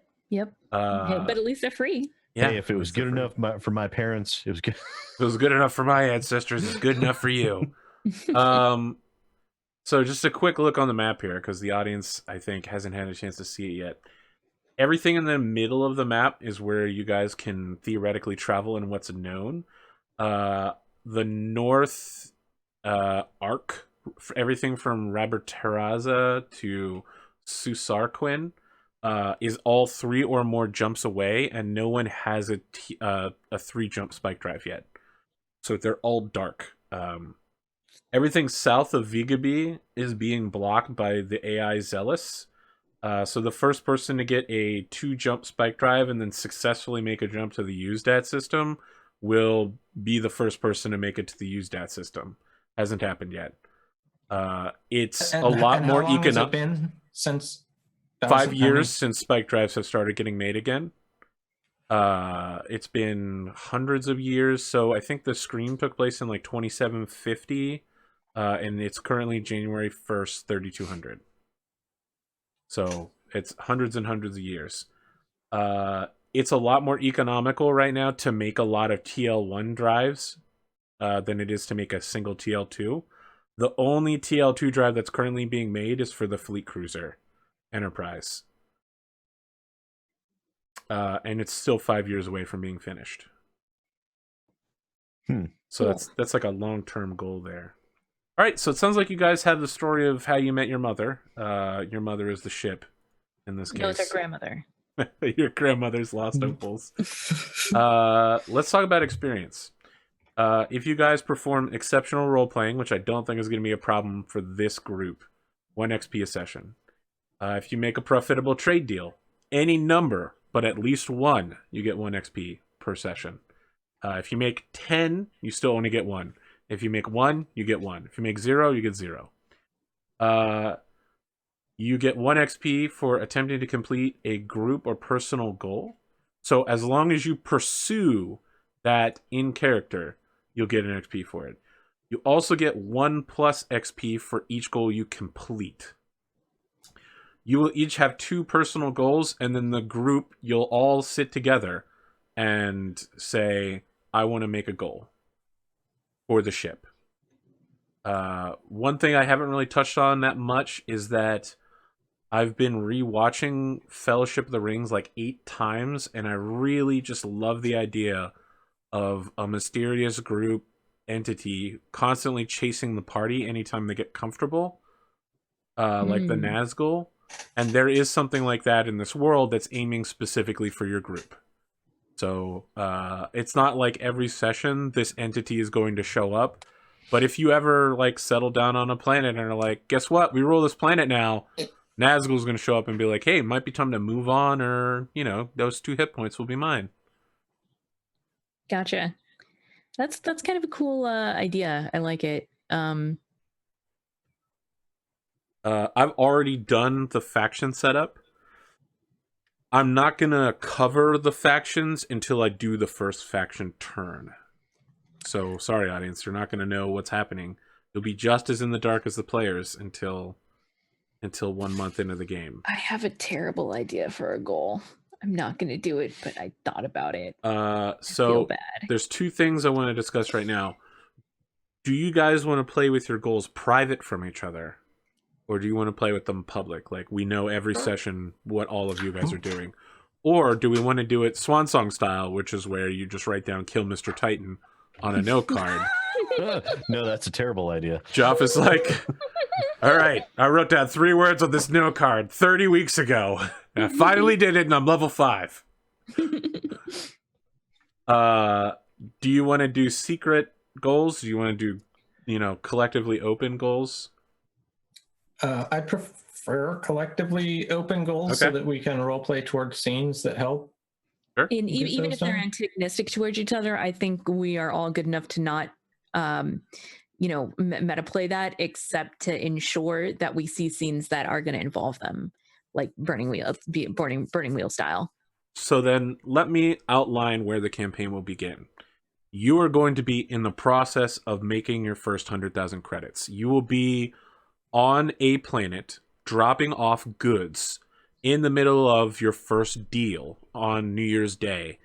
And before the deal is over, off these fancy pets. Yes. Before the deal is over, you transfer the credits. They're taking the boxes from you. Your evil entity will show up, and we'll start with a chase back to your ship, or however you want to handle it. Don't let me dictate it, but it's going to start off with combat, like almost immediately. Mr. Titan shows up. Yeah, Mr. Titan shows up. Based on that, what might be your group goal? Your first starting goal? Oh, group goal. Group goal. So the ship and all of you together need to do something. Whether you want to say your group goal is get off planet, make a profitable trade deal, in which case you could double up XP by actually making a profitable trade deal, or Escape get out of the system. Nazgul with style. I feel like this is going to be like Demigorgons from Stranger Things. You're just going to call it the Nazgul now, even though it's not really that thing. I like the idea of the group goal being make a profitable trade, because I really feel like that's what we would be setting out to do. At to start with? Okay. Yeah. Unless you wanted to, yeah, I think that makes sense to me. Like, that's what we would want to be doing. Virgil? Yeah, I like that as well as a nice, simple start out goal. Still trying to think of a personal one. I kind of want to do something like impress the crew, but that's kind of hard to quantize. I mean, at the end of the session, we would ask the crew if they're impressed or not. Are you not entertained? Yeah. Is this not why you're here? I think my personal goal is to taste obscure cuisine from the various planets. Interesting. That's a difficulty 1 goal. Probably not that hard. No, but I think it's gonna be interesting. You're doing that thing where you're going to you're discovering the rustic locales of every planet you go to, try to seek out the hidden gems of their culture. Yep. Gotta get that linguine, right? Mm-hmm. I've heard here that you make it old style, like it's from Earth. Yeah. My grandmother's grandmother has been passing this down. I am. A la cuisine? Is that what you shout every time before you eat? Yes. You're literally like Tiberius Stormwind from Critical Role, but you're just like, a la cuisine! And the chef's like, my god, I've heard of this person. They're the greatest food reviewer in the entire sector. They call them the Iron Tongue. I was hoping to get a little more pepper. There's not much spice here. I feel like you're going to get in an argument with someone's grandmother that's just like, no, not authentic. No. Doesn't matter what culture or dish, they're always just going to tell you it's not authentic. Sitting there eating a ghost pepper, not enough spice here. Yeah. So that's 1 goal for you. Sure. That's definitely difficulty 1. No, it's good. I like difficulty 1 goals. So you guys each get 2 goals. You don't have to have them all right now, but it'd be a good idea to know what you guys are aiming for. I feel like that is like going to be like my fate farm. It's to always pursue. I just always have that goal, and it will get me to trouble, and I'll be great. You walk into the wrong noodle shop. The tong is there waiting for you. No. All right. Let's see. What other goal would I have here? Sid, Virgil, you guys got goals in mind for your characters yet? Sid's goal is keep the ship flying. Difficulty 8. Do you have a certain amount that you have 2 goals, and then based on the difficulty of accomplishing that goal, you'll get a certain amount of XP. Okay. For instance, if you're like, kill Zealous, the AI that prevents us from traveling around the system, that will probably be like a difficulty 10 goal, because it'll take you a super long time, because he's in a carrier with like 50 patrol booths. Cool. If your goal is Zealous, will make be it to another system. Goal. I mean, Zealous is a friendly, happy AI that's out to just help humanity and shit. Is it though? Well, it's notable that Zealous specifically isn't an Imago Dei member. They keep trying to recruit him, and he keeps saying no. So the Imago Dei treat him with extreme distrust, right? Because if you're not part of the Imago Dei, that means that you aren't looking out for the better interests of humanity, which means what are you doing that you aren't looking out for humanity? Mm-hmm. In the way that only a suspicious sect of AI military robots could be. Mm-hmm. Mm-hmm. But they can't even make it off planet most of the time, so how are they going to fight a giant carrier? What about... Oh. I had a thought. What's your thought? So many Steven Universe. Maybe I should be some form of monk for the Imago Dei. You want to spread the word? The goal will be recruit new AI and VI into the order. That's probably like difficulty 2. Yeah. Okay. What about like recruit another crew member to always watch the ship? All right, that'd probably only be difficulty 1 because it's literally just. I mean, I don't even know if that's a difficult goal, right? Okay. Because you just pay somebody $100 a day and they do that. How about? So yeah, you're basically paying for an XP battery. What if I wanted to? What if you could buy a VI to do that for you? What if it was something like hire a precog? Yes, hire a VI, and then that is much harder. So I haven't figured out exactly how rare psychics are, but there's no psychic academy, and it's probably going to be like 1 in a million to be a psychic. And there's only like 4 billion people in the sector, so there aren't that many psychics, and those who aren't very good at it because there's no academy. So finding a precog would be a difficult goal. I'm going to give that difficulty 3 to find a precog and then get them on the ship working for you. So, and that would be a pretty good boon for a ship to like have an albatross looking out for you. For my second goal, I was talking about, I definitely crossed some gang or like Dawn or something. I want my goal to be like find a peace offering for this guy. Oh, interesting. So they won't just like accept money. You need to find something. No, yeah, like I right. did. Oh, right, because they live on the palace ship, so they're just like, fuck it, we can just make money whatever is not we want. money. Yeah. Like, I don't know, I slept with his daughter or something. I need to find some kind of peace offering that's going to. You dumped a load of spice at the first sign of Imperial patrol. Yes. You got to avoid those Imperial entanglements. How badass is this dude? Like, are we talking he's got like 5 people working for him, or is he the governor general of the palace ship? Somewhere in between that. All right, so let's set that at difficulty 3. Okay. Yeah. You'd have to find something that like a hedonistic mob boss would find acceptable for deflowering his daughter or something like that. A man who has no need of money, what do you get him? It's going to be hard, but I think it'd be interesting. So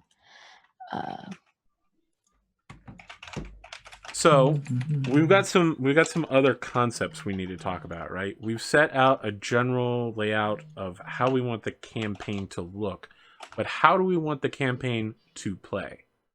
Like, this is a thing you guys tell me rather than I tell you. As I mentioned, I kind of envision this like Antiques Roadhouse versus The Expanse, or Cowboy Bebop versus Spice and Wolf. But like, is transhumanism a thing? Like, are there heavily modified humans that live as entirely digital constructs? Do people altered carbon download themselves into new bodies? Is it a dark world? Is it a light world? Are we looking for humor? Is it slice of life? Action, comedy, drama? What are you looking to play here? What do you want to get out of this game? I don't see it being like an altered carbon or digital upload kind of world. Personally, I don't know about the other two of you. I kind of want to keep it bound in like the physical realm. I think maybe there's weird issues, like you can't upload and you can't move into another body. Like it just doesn't work. Well, I mean, it's just that they don't have the technology anymore, right? Yeah. It once existed, but no longer. No one has like TL6 technology. Oh shit. What are you guys looking to get out of the game? What kind of themes are you looking for? See, this is harder. This is brain stuff. And I want to be clear here. Like, when I ask these questions, sometimes people give flippant answers, but I will write them down and you'll see them later. It happened in Winter's Edge. It started happening in Burning Crowns. Like, when people tell me they want things, choose carefully because you'll get them. It may not be in the form you intend, but you will get what you ask for. I want conversations on the edge of conflict. So instead of like 2 people walk in a room and draw guns and shoot each other, 2 people walk in a room and they're just like, so we meet again.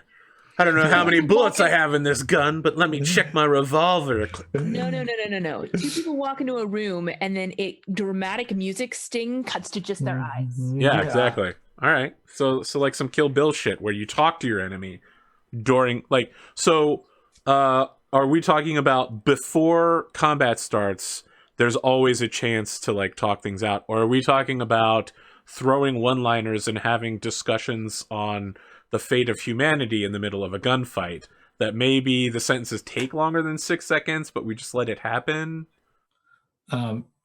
Yeah, I'm kind of thinking those both sound great to me. Like, I always like to have a very tense role trying to like get someone to be like, all right, this isn't worth it, the risk to me, or oh, you have something better to offer, right before shit hits the fan. The guy standing over you, you're bleeding out, he's got a gun to your head, and you're like, but wait, I've got the Genesis system. And they're like, shit, you've got the Genesis? Fine. And then you hear him like unclick the pistol. Yeah. And I'm like, Sega does what Nintendo does. Sega. Sega. Yeah, and then I mean, I like to do one-liners and stuff during combat. Oh, don't worry, Virgil. I know. I know about you and one-liners. You know me. I like the slice of life. So personally, getting some like. I mean, it sounds like you're going to spend a lot of time in restaurants and kitchens, which is literally slice of life. Maybe that's. I mean, maybe I'm writing my goals. I mean, what out did there, this become? Cute guys doing cute things? The space anime? Like, is this the reverse of Girls und Panzer, where it's guys und spaceship? Yes. Like, should I change my current goal to impress the crew sensually? You gonna buy some bath soaps and maybe some incense? I'm still not quite sure on that goal. I might want to do something more specific, like impress the crew with my piloting. That's gonna be tough. How would you do that? Right, piloting isn't a thing you roll very often, and when you do roll it, it tends to be life or death. Especially since you guys can I'm going to be in the pilot seat most of the time, and you could say impress the crew with my captaincy. Okay. Wow, that was some mighty fine captaincy right there. I mean, I think it's get a crew member to say the word captaincy. So here's the thing. Thanks, guys. That'll be a difficulty 6. Here's the thing about captains. They actually play a very serious role in the new warfare system when ships fight, because captains assign points to who gets to do what. It should also be noted that you guys are going to have a bit of a problem only having 3 crew members on board, because there's 5 stations during combat. So I know Virgil's job is to get a precog. That still leaves you with an empty station, which is bad. So entering into combat is dangerous. Yeah, entering into combat is super dangerous. Speaking of, how do you guys feel about piracy specifically? I know you guys used to work for a semi-pirate, but is there a point in this campaign where you're going to see a nice juicy shuttle filled with whatever the new version of gold is, preparing to spike drill out in an empty system where you're like, oh, I don't think anybody's watching, and I don't particularly like these guys anyway. We could just shoot at them until they stop charging their spike drill and take their shit. Like, is that a thing we're going to see happen? Are you guys bodacious space pirates, or are you like space truckers? I was leaning more towards space truckers, but opportunities might present themselves. Yeah, I think truckers is close. We're on the spectrum towards trucking. But if we saw another trucker that had been, like bashing us on the CB earlier, and his rig was all on the side of the road, we might not help him out. So is that a concept that you want to have, like rival free trader crews who interfere with you, or at the very least you're aware of their existence? Yeah, because I think maybe they undercut you on a deal. Like I think there should be conflict from the ship that we all like left, because there was pirates on that ship, and there was a mutiny and like all of this. Can you tell me what the name of that ship was? So this is like your history, right? Obviously the Lollipop. The Lollipop. You're sure you want to go with that? Alias the long-haired sucker. Is long-haired sucker the name of the ship, and you guys just called it the Lollipop? Yeah. Jesus Christ! Right. That's a Funkadelic cut, if anyone didn't know. And what's the name of the person who was in charge of the ship when you left, right? So my understanding is the slaves took over the ship at some point. Wilbur Higgins. No. So So I want to know two killed things. him. I want to know who the old captain was that you guys either left for dead or allowed to be overthrown, and who the new captain is, aka who ended up taking over the ship. I'm guessing Christopher Pike is out too. Yes, that's out too. I think the ship was taken over by Metra, who was like another high up person, but was being kept out of the loop. Okay, so Metra of is the like slave. a second. She wasn't advancing fast enough for her own liking, and so she decided to advance a little bit faster. Mm-hmm. Is the old captain dead, or is he just out of the picture? Good question. I think he probably escaped, like in like a firefight or something. How about Rusty Rodney? That sounds that's good. Yeah. All right, That was the old captain. I suspect Rusty Rodney, old Captain Rust, if he sees you again, will not take kindly to your new job freebooting and not serving his ship after you allowed that ship to go down. Probably. And I totally think that this falls into the slice of life thing, like kind of having those rivals where we just no, it's like when we see each other at the diner while I'm having my taste of authentic local cuisine, and we kind of like have a heated conversation that doesn't go anywhere. He comes over, he flips his hair, he gives you the Ojo-sama laugh. Yeah. He insults your clothes and your hairstyle. And your taste in cuisine. No. Then he uses his fingers to take a thing off of your plate and eat it in front of you, and then insult you for your taste. And then later. That's the first episode right there. It's literally the whole episode. We just wrote it. How are people gonna treat me as a? And in the background, I'm over there talking to a jukebox. Do people know you're a psychic? So there's no outward psychic hatred beyond the fact that psychics did basically destroy the universe, right? There's no like we will hunt down and kill all the psychic cults, but there's also no psychic appreciation societies. Okay. It's accepted that as long as you keep your MES levels in check with drugs and you don't go wild, which is the thing, literally going wild and burning yourself out, you'll be okay. And the instant you go wild, they will shoot you in the head repeatedly. And then they'll burn the body just in case you're a biopsionic and come back to life. So it's not like certain governments use psychics. Certain governments don't use psychics. I mean, the ones that use psychics almost indefinitely use telepaths as like port control officers, right? When someone shows up in a port, they just have someone just standing there scanning everyone, trying to check and see if someone's like, shit, I gotta smuggle this brick of cocaine, space cocaine. And the psychic would just be like, that guy smuggling space cocaine. But other planets, psychics aren't given positions in the government because you could just be like, oh, I see that my superior is, taking a bit of money and I don't appreciate that. Like, privacy issues are probably a thing. Most powerful people on the planet and put them in the room with psychic. Yeah, exactly. So, I mean, people are afraid of psychics because they're not human, but they don't mistreat them outright. If you introduce yourself as a psychic to someone, they might think you're wary in the same way that if you walked up to someone and were like, yes, I train with guns every day.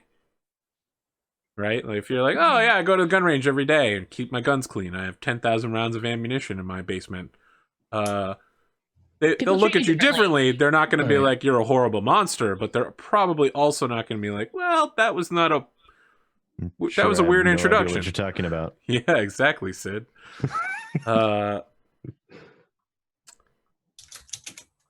So yeah, I mean, you'll be treated as a dog whom you've just met and aren't sure will bite. Gotta get all the space cocaine. I feel like we got to come up with a name for the space cocaine because there's a ton of planets where shipping drugs is super lucrative. There's also a ton of planets where shipping gems is super lucrative.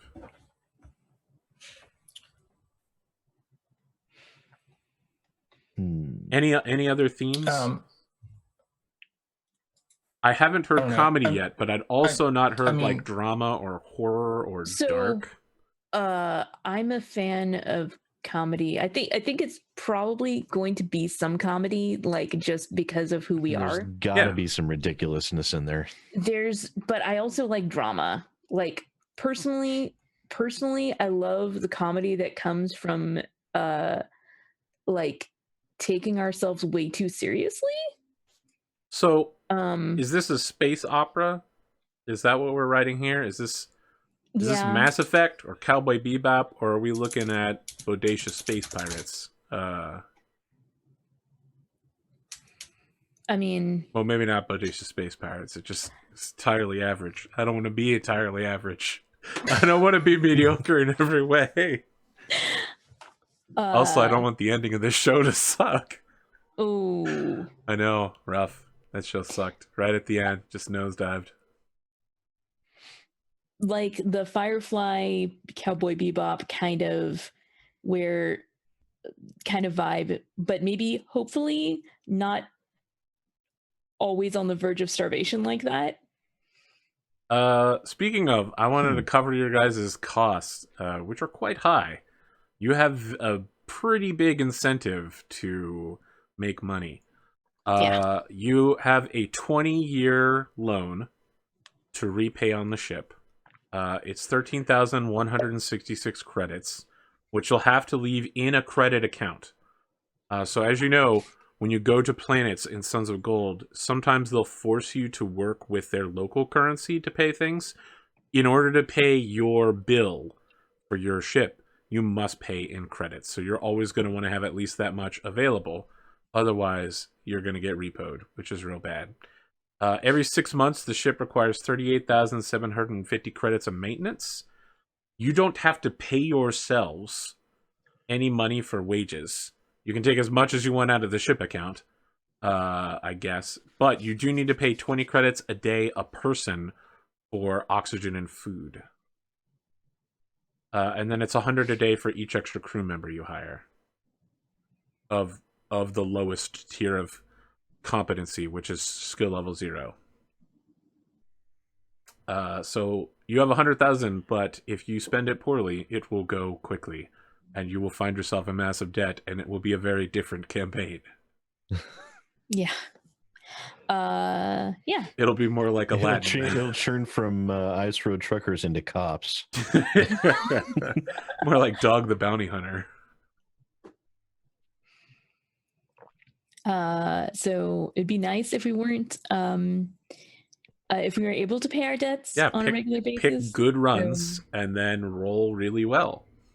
I'm on it. I'm good at rolling. I mean, obviously, just roll well and you're fine. Yeah, exactly. As long as you roll well, there's no problem. Right? Mm-hmm. Virgil, you look like you have something to say. Like you're cooking something up. I'm just really trying to think up another good goal other than hire a precog, a secondary goal that I can get behind. Learn ballroom. See, dancing. I'm thinking of goals, but they all sound like super long term. And after seeing Jeff Robinson with Kill Titan, I really don't want to do that sort of thing. Yeah, because I'm sitting there thinking, he spoke about how much he regretted that decision. Mm-hmm. Well, yeah, because he was absolutely hobbled by it. I mean, it was a fucking amazing series of 2 episodes when they brought that shit together. The prep for Titan's fight and then the Titan fight. People made an animatic about it and then set it to music. Mm-hmm. It was epic as shit. But then he retired Sicarian in the very next episode. Yep. And we got Alfarius, who would just suddenly...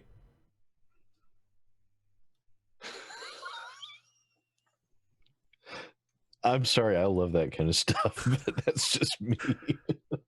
When he started Google translating whatever language it was he spoke. Yeah. It was real bad. Suddenly start speaking another language and not even realize it. That was great. Yeah,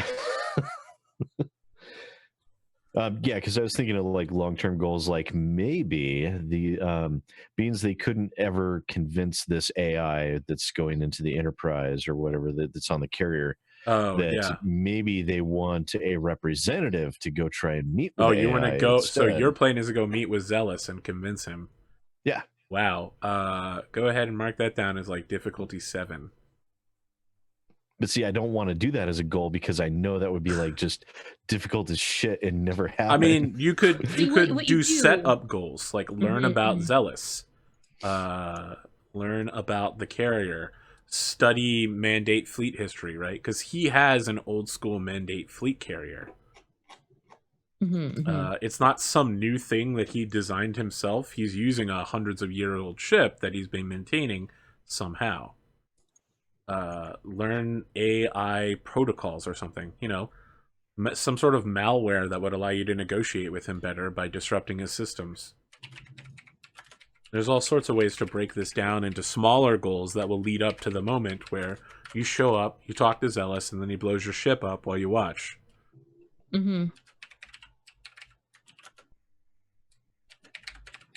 Let's see. And As the what's season the name of 1 this end religious scene. order that freed me again? Imago Dei. If you want to know more about the Imago Dei, by the way, they have a free source book on Drive-Thru-RPG. It's called Imago Dei. You can just look it up in the Stars Without Numbers category to learn more about them. I'm not going to play them straight from the book, but I like a lot of their inspiration as like chaplains and paladin AIs and VIs that devote themselves to humanity. Okay, perfect. Not I was thinking maybe I could be person, like an agent of theirs, that I'm not really a religious person, but what they represent and how they go about it would bring around about stability and betterment of all, and that I'm all so you're not down with. you're not a believer, but you like their goals, right? Yeah. You're like, no, I'm not down with the whole God thing, but I am big on social order and shit, so Absolutely. Yeah. Peace and prosperity throughout the entire galaxy is always something that everyone should you're strive probably for. one of We went those through a very crazy that dark treats time. you're one of those crazy that treats AI like they're almost human, right? Oh, absolutely. Yeah. Here I am over here talking to the jukebox while our captain is enjoying a nice plate of ghost peppers. What is your obsession with making Kelsa eat ghost peppers? I'm not the It's because she captain. made. Right. you're not Well, the captain. pilot. The Sorry, pilot. the pilot. Because she made a comment earlier about this needs more heat. So Yeah. I mean, I come from Spaceship California, so I mean, they probably have TL5 nanotech peppers, right? Where the aligned crystal grid of the pepper is the maximum amount of capsaicin humanly peppers, possible. so they detect just the exact amount that you're capable of Oh, handling. that would be interesting. Ooh. Man, that would be some TL5 level shit. Psy peppers? That would be. They I genetically love that rewrite idea. themselves to have the proper amount of capsaicin for your body to handle. Yep. I love that idea. Kelsey's like, Okay. I'm going to invent the Psy pepper. It's going to revolutionize cooking. I think I found one. Find out if Rusty survived the. Oh, that's a good one, because then you have to actively search for him, right? Was got it Rusty like a- Rod? Rusty Rodney. Yeah, Rusty Rodney. They probably just call him Rusty Rod as an I know insult. if Rusty Rodney survived. Oh, definitely. Yeah. Definitely. Everyone calls him Old Immediately. Rusty Rod. He gets The pissed thing is, off. that's XP for that? For How this- much? You're just looking if someone's still alive. It's Just- probably difficulty 2. Shouldn't be that hard. You'll probably have to like contact some criminals though. Could get a little dangerous. And of course, you know what happens if you stare into the abyss. You get sucked into a black hole and you die instantly from compression. I mean, that's what happens. I mean, abysses don't just happen naturally, right? Let's see. So for current goals, Find out if Rusty survived. Hire a precog.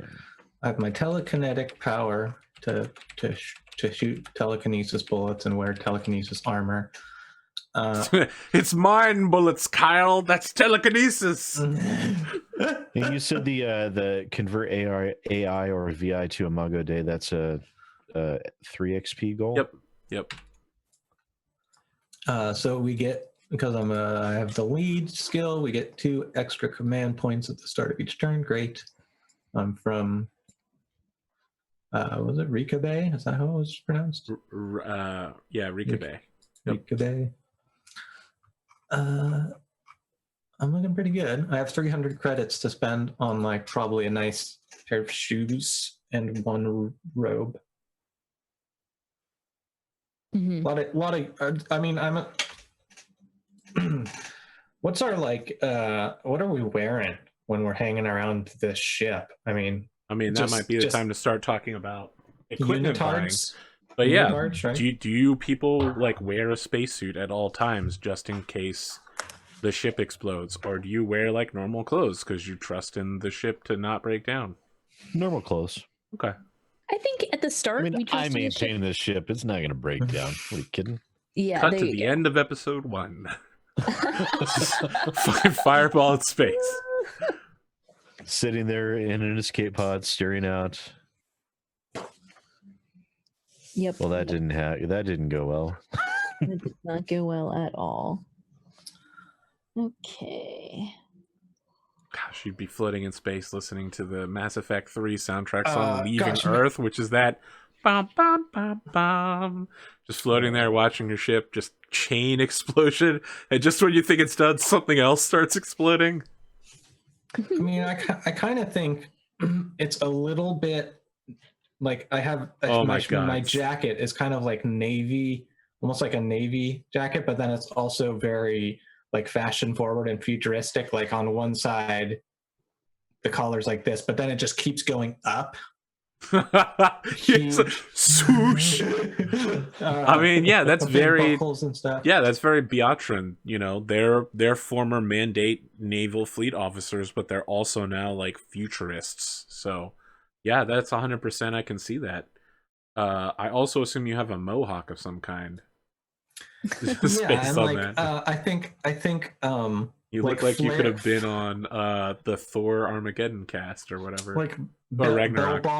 bell bottom pants. Bell bottoms. Yeah, The future of bell bottom space future. and they're hugging my hips tight. But they're letting it flow down low. I love the remembrance of Sid trying to fix the elevator 6 times, and then eventually the elevator landed on him in Warhammer 40k. And they found the bad guy by randomly shooting a chef in the galley for no reason other than they were pissed off that he kept showing up. That was Pondo. Yeah. That damn shift. Shot him in the head. I think he might have even missed and then used his power to hit intentionally. Yeah. He was like, no, I'm not going to miss this shot. Now, I'm not seeing anywhere in the equipment list just because there's armored spacesuits, but I don't see any basic vac suit. That might not be in equipment. Like, for armor, it might just be in the literal equipment section. In the equipment Like in the items. There's There's definitely vac suits. There it is. 100 gold. Credits. 100 Credits. I was going to say credits. 100 pieces gold bullion. No one uses gold anymore. The official currencies are Oh yeah, I've seen that. slaves, salt, credits. Oh no, they do use gold. In Beatro's system, in the system you're in, they use Nikes, which are blessed golden bars. See? Nice. That are blessed by the Imago Dei. You know what? Exhaust and production time credits. I actually can't afford one yet. Well, Unless I go for cheaper armor. Wrecked. Wrecked. Because I I'm bought going an to- armored undersuit and a mag pistol. I need to make myself a copy of these charts and then color code them and color code the map, because that is how my brain is going to work to be able to know where everything is. Because yeah, that's what I need to do. I'm gonna make myself copies of all of this. I'm gonna print it out. Probably, I don't know. Anyway, I'm just thinking to myself now. But having a vac suit is pretty important. I think I'm going with a laser pistol. Always a good pick. Or possibly a mag pistol. Those are twice as expensive though, but they do so much more damage. Yeah, I got a mag pistol. So your question is whether you can kill someone in one shot or overkill someone in one shot. You know, that's a really good point. Here's the thing I'll though. save my money. Laser like pistol. combat armor is a thing, but in Stars Without Numbers Revised, they introduce mech suits. like light combat, medium combat, medium, and like heavy. So there's 3 types of suits: light, heavy, medium, and then they're split into specialist, shock, and psi. And this is in addition to having like a VI chassis, which would obviously be a lot harder to destroy than a human, right? Shoot a human in the heart, they're gone. You shoot a VI in the chest, it's still got gun arms with independent targeting servos. So in general, VIs tend to have a little bit more health. Someone wearing a mech suit has a lot of health. Holy crap. I just read the distortion cannon. Yeah, buddy. Where are the mech suits listed? They're at the very end of the revised edition. So I bought a compad and a back suit, like 2 things you need, right? Yes, compads are always a good plan. So I have 100 credits left. How many mech suits can I buy with that? 0. Zero. Mech suits are super expensive. Yeah, the lightest mech suit. I could get like a nice set of them for 100 credits. The lightest mech suit costs 150,000 credits, and the heaviest costs 2 million. Yeah, I literally can buy like a couple days worth of food. And so maybe for Christmas, if you're good, Santa will put a mech suit under the tree for you. And that's without any fittings or anything. The most expensive stock mech suit is 3.06 million, and has a 40-12 weapon that they can fire at like infinite range called the Finger of God, which you can use to destroy small vehicles with. Wow. But you have to be a psychic in order to pilot it. Well, luckily we have a psychic. Oh, I'm going to give up my armored undersuit. It might surprise you. There are not that many of these, despite heavy Cymex lying around. Secure clothing. And those that are, you'll probably find in a military. And these aren't like Abrams tanks that disappear off the lot. These are more like stealth fighters. They don't just disappear. The Pentagon doesn't come back and be like, we lost 12 tanks somewhere. And you're like, oh, yeah, that's fine. We can lose 12 tanks in a year. That's a thing that happens. And you said a vac suit was 100 credits? Yes. Yeah. Okay. You might want to buy a backup battery for your vac suit or whatever. I think they have to... Are they powered? Aren't they? That might have been from last edition, but I remember that vac suits needed some power. What page were they on? The equipment section? 76. Look at that smart-ass answer. I just found it. And again, before you guys get too far into spending all your money, don't forget that you can also buy items from Sons of Gold. Yes. Which starts on page 67 of Sons of Gold. A vac suit requires 1 Type A power cell for each 12 hours of operation. Yep, that sounds right. Okay, so I'll pick up a couple of power cells. They're 10 credits apiece. Do you know where in Sons of Gold that... Yep, page 67.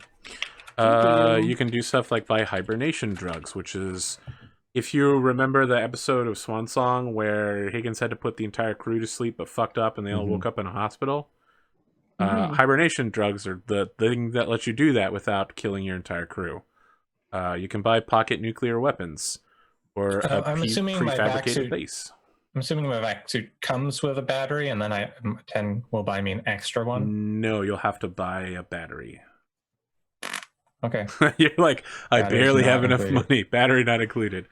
Let's say this. Like, if you have... Oh, I think if you charge it on the ship, it starts with 12 hours or 24 hours or whatever, right? Like, you can plug your suits into ships and like bases and stuff. It's the extra hours that you need to be worried about. One thing we haven't talked about at all is corporate holdings. You guys are going to start with the most very basic level of corporate holding, which I think is just an office on a world somewhere. You can pick any world you want. I'd suggest Biatra so that you can always convert credits, right? Because you have a corporate holding there. But if you have some other world, that's fine. You can buy buildings on that world in order to further your influence or open up more like loans and stuff like that. I forget exactly all of the crazy shit you can do. You can like buy a military force to take over the planet using your corporate holdings. Boop, boop, boop. You can also raise the tech level of the planet using your corporate holdings. So you could like turn a TL2 planet into a TL4 planet. You can buy ships. You can buy production centers and make goods instead of just buying them. You can start a bribery ring in order to lower the local friction rating to make trading easier. So, you know, you won't just be spending all your money on, well, I mean, you could just spend all your money on cargo, but you could also improve the planet you go to by opening business offices there and leaving what's called a factor, a merchant factor, who's a person who, like, interfaces with the local populace on your behalf. So the more systems we can go to, the better all of our trading is going to be once we have enough to establish on each planet. I mean, I'm totally down with our thing being on Labella. I think that makes the most sense, and also is the most tactically sound. So with a storefront on Labella, you start with 3 holding points, which isn't a lot. You can buy some basic things like the most basic is for 50,000 credits. You could buy a well-armed series of guards and a healthy armory.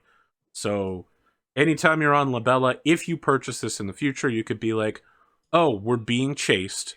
I want to call our corporate guards. And I'd be like, well, looks like you got corporate guards on the planet. They show up in, you know, TL4 air carriers and drop down on drop pods and surround you with lots of guns and scream, Mr. President.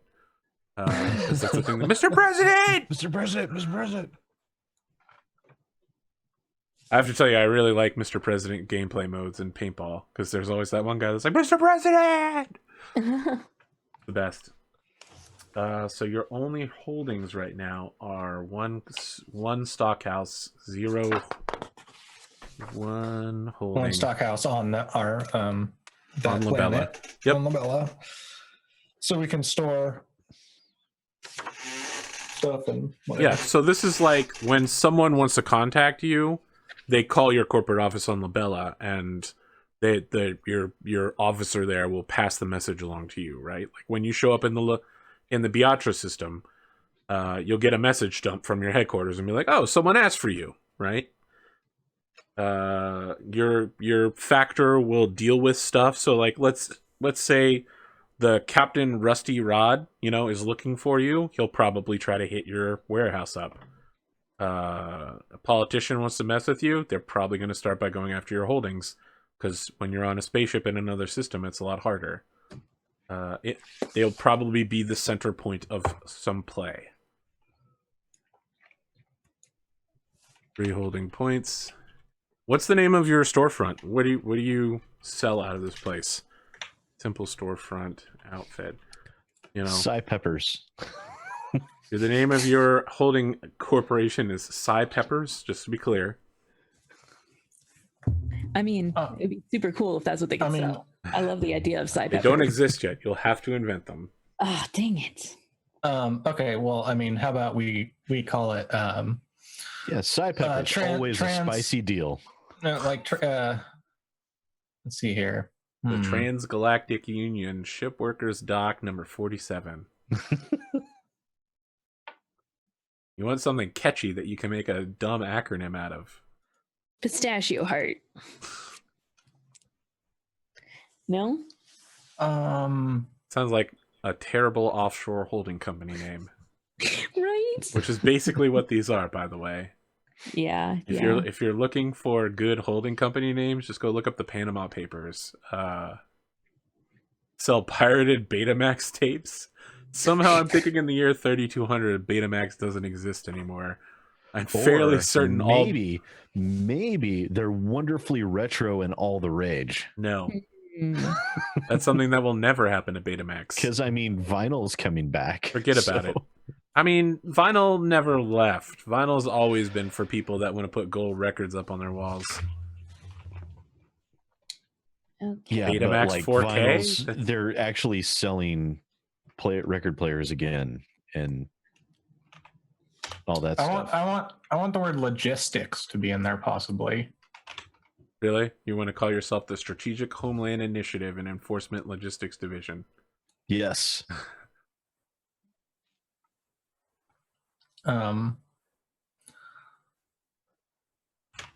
No, I want the first word to be more ridiculous, like pistachio logistics. Pistachio logistics. You sure you don't want to stick with something gem related because of your ship? Oh yeah, we could do that too. Ooh, yeah, something gem related. The Ruby Sapphire Logistics Agency. I'm a fan of turquoise. I can't get anyone to jump on these Fate references. All right. How about just the Prism Corporation? Ooh, wow. That's so Illuminati. No, I love it. That's pretty good. Absolutely. All right. Prism Corp. Prism Corp. We'll put you away for a long time. No, wait. That's Prison Corp. Yeah. All right. So PRSM on the stock exchange, not N. So you have one storefront on Labella called Prism Corp. When people need to meet with you, they will contact your factor, who is literally one person that works there, 8 hours a day, 40 hours a week. Ezekiel. I was picturing some high schooler after school. Yeah, I mean that's literally what they are, right? We're like Ezekiel. Did you file everything in the right place? I don't know. You'll have to double check for me. It's not quite that bad. I wasn't sure if you wanted it alphabetical. I mean, I think Ezekiel probably is like an Eagle Scout and is pretty good at what he does. Got all the badges. Yeah, that's what's up. Let's see. A little miniature Radar O'Reilly. Prison Corp is the big bad that's after them. because we get all their phone calls when their people have a stock slight exchange mistake on their. They were looking to get the ticker PRIS. You guys took it instead. Like, we must take them down and their precious. They had to get acronym. PISS instead. Oh God. We're trading on the name piss here. This is unacceptable. Oh my God, this is affecting the market. It's not a joke. I feel like in the cyberpunk future of this world, like there are 50 billion stock exchanges with the name blockchain as the first part. This is blockchain wheat. They just sell wheat, but they have the word blockchain in there for no reason. Yeah. It's like blockchain, buying coffee and teas. It's funny until you realize that actually happened. Speaking of, I need to check up on my Ethereum. Wow, look at this guy. I'd make fun of you, but all currency is technically fictional, so... Yeah, I mean, everyone's like, yeah, we should go back to the gold standard. And I'm like, yeah, but what do you use gold for? Well, I'm wondering, when did you guys first hear about Bitcoins? When was the first time you heard and then like watched a video about Bitcoin? Like years ago. Years and years ago. Yeah, I think it was fucking kicking myself because my coworker at the time, he's like, dude, there's this whole new thing they just came out with a couple of months ago. It's called Bitcoin. What we should do is we should get out a loan, like $10,000 and build a server and mine a shit ton of Bitcoin because this stuff is going to be huge. And I scoffed. That's a dude who had a ground floor Google at the right idea. There. I remember the day it hit 1,000 for Bitcoins. And now it was like 20,000 a couple weeks ago. Now it's like 5 cents. I would be a millionaire several times over if we had actually gone and done that. I also almost bought in for some like Meta goggles. You know, the Meta goggles? Like this was like 9 years ago at least. I saw like this thing. They're like, we're developing this technology and it's going to take us a decade till a product comes out. But if you give us $200 now, our like $1,000 thing when it's ready, you'll get it. I wish I had done it because they're making. Now? Okay. I mean, they're making an impressive product. The Meta goggles, they're going to be dope. Interesting. And they're probably going to be like $800. Well, you I wouldn't be a YouTuber. Probably not. I mean, you say that, but I'd be rich. No, you'd probably still be a YouTuber because you were doing it for fun before. Like, yeah, that's true. So Henley did that shit. I'd already be full time. He was just doing it just for the kicks and not giving a fuck. Henley ran a gaming website that ended up becoming huge because of all the people that shit. Like, I don't remember what site it was, but it was like an RPG site. That became massive off of advertising revenue. He's like a millionaire now, and he was just like, fucking, I'm going to retire and become a YouTuber for the rest of my life. I mean, that's what you can live the dream, Sid. You too can be attacked by skeletons. Yeah. Your character's Still name is kicking myself Jonas about Locke. that Bitcoin. Oh my Yeah. god. Oh, I haven't named my character yet, but I guess he's Norwegian, so I'll have to do some. I'm still Research. banding on the His the name last is name, but I definitely want the Salamander first name to be Sylph. Jonas. Do like Sal. Sal is really good. Oh, by the way, I I have to named make sure it's a good one for saying. Like sometimes I'll make up a name and then I'll get my accent and then I'll realize I can't really say that name in that accent very well. Like give yourself you a never have to nickname. send your own name. It's fine. Yeah. Someone asks you to Uh, introduce yourself and you just point to your name tag on your back suit. Where did my goals go? I don't know. Where did you write your goals down? I wrote them on the There's a goals spot. section on my character sheet, and now I don't see. Miscellaneous current goals. Nothing? Expand miscellaneous. If it's collapsed, we click on it. Yep. Oh, yeah. So SIDS are there. There it is. Well- Okay, thank you. Okay. Don Julio. No, I am it's the Don name of Julio. Don Julio. It's Don Julio. All right, just to make sure. There's You gotta there's come back to a Space long story as to California. why it's You must Don come back to Julio. Don Julio. I have to find a gift Julio. to appease Don Julio. So I, I can Don return. Julio, do not recognize what you are trying to give me. Yep. What's the name of the Galactic Standard Language? Mandate. Mandate. And Space Which is English. basically common. It's Space English, yeah. Basic English. Super English. English plus. Except for the word picture or photograph has been replaced with the word meme. it's the only change. Everything else is exactly the same. Any type of image is just referred to as a meme. I don't know how it happened. Weird. Also, there's no way that you can have an image that doesn't have like words pop up over it. Like that's default. Yeah, that's default. I mean, the AI just will make up a good one for you and throw it on. Yeah, you don't have to do anything. Let's see. I want. You spelled day wrong, by the way, Sid. Or is it just like it's Latin day, day, like- so it's DEI.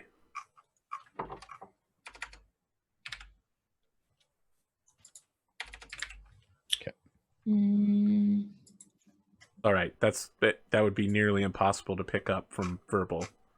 You spelled it phonetically correct. Anything else you guys want to throw out there for things that you want to do, want to see, want to know? So Questions you have for me?